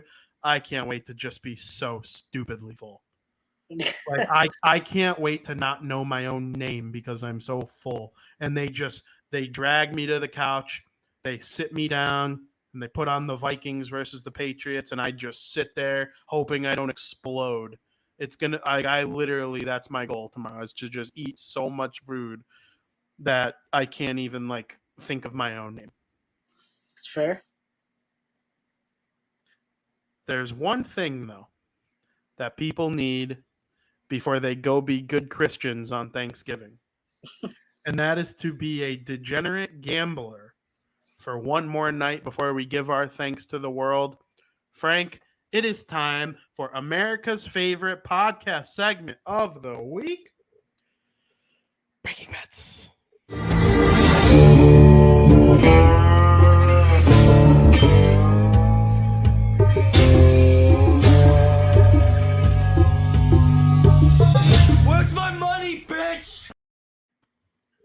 I cannot fucking wait for you to watch Breaking Bad. It honestly pisses me off that you haven't yet.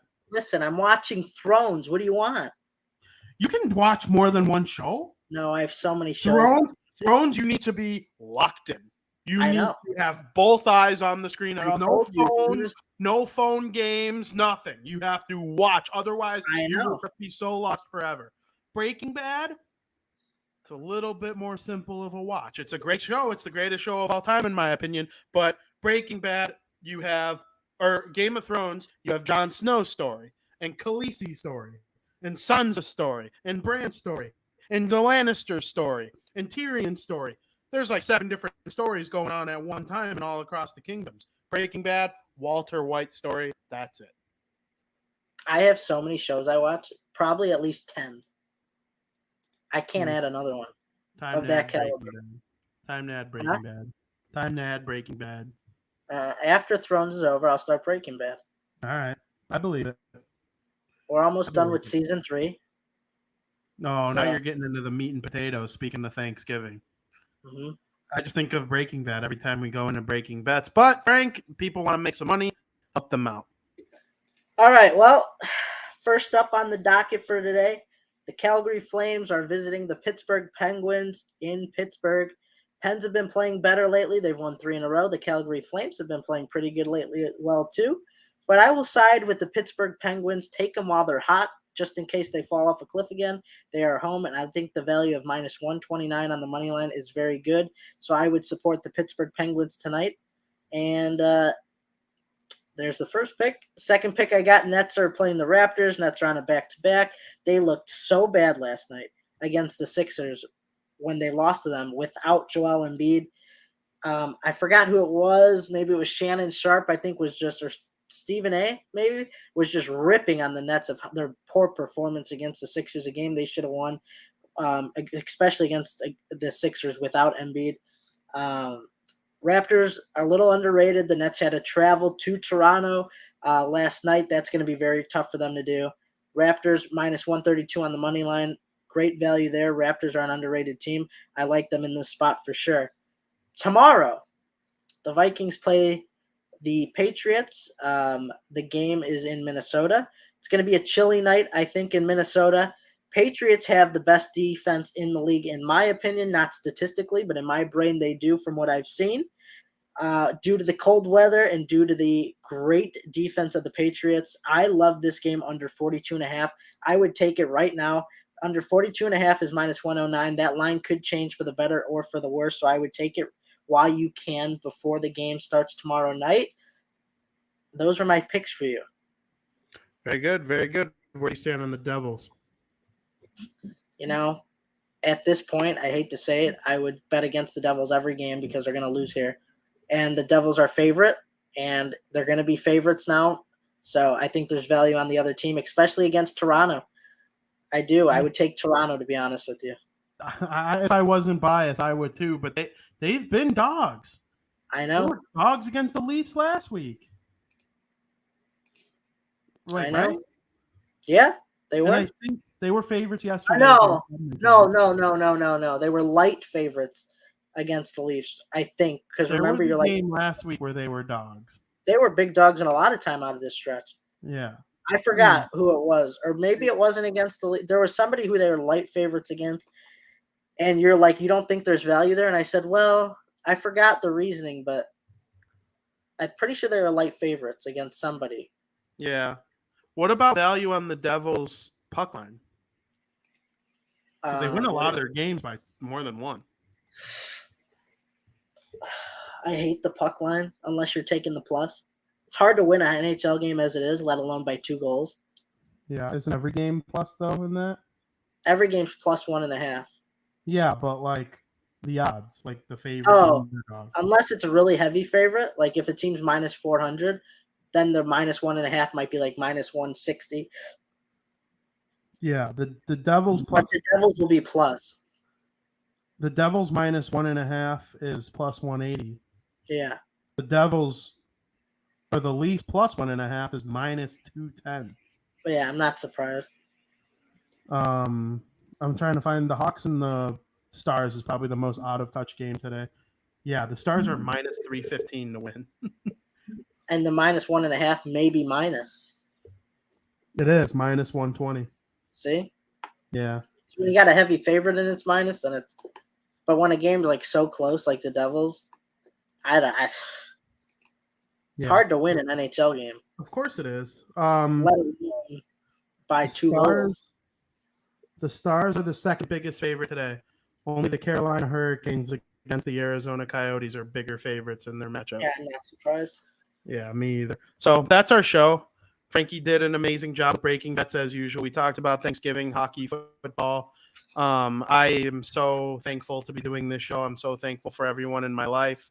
Katie, you're my number one. I love you very much. I'm beyond words thankful for you. Frank, this show, you mean everything to me. You and your family, the Mangarellis, they mean everything to me. Couldn't be more thankful to have them in my life. Obviously, my brother Joey, mom, dad, the number one people in my life. Thank you so much. I hope everybody watching, I'm more thankful for you than you could possibly imagine as well. And happy Thanksgiving to all. Frank, the floor is yours. I just want to say the same thing. I'm thankful for my mom, dad, my whole family, siblings, brothers, sisters, cousins, Yuvin, Joey, your mom, dad. This show, obviously, the Mangarellis, my girlfriend, so important to me in my life. I love her dearly. Thankful to have her around for the past, what is going to be, I think this is our 5th Thanksgiving. So I'm thankful for that. Thankful for everybody who watches, and it's just, if you just enjoy your Thanksgiving, be safe out there. If anybody's traveling like your brother is, hopefully they stay safe, and just hope everybody has a great time on Thanksgiving, and this is your time to spend time with your family. So I hope everybody just has a good Thanksgiving if you're celebrating.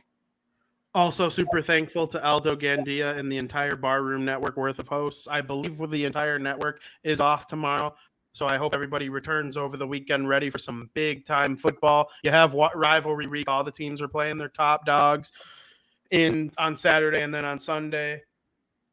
The teams that don't play tomorrow are going to be in action on Sunday and Monday, so very much looking forward to that. The sports landscape is getting extremely fun. The Devils, with all their winning they're doing with the college football playoff ranking coming next Tuesday after this huge weekend where there's sure to be shakeups. It's just a fun sports week coming up, and I couldn't be more excited about it. Honestly, this is some of the best time in the sports landscape, and we can't thank everybody enough for coming on this show and talking about it and experiencing it with all of us. And man, there's just so much to be thankful for. So I hope everybody enjoyed the show, and as always, thank you for listening. Another happy landing.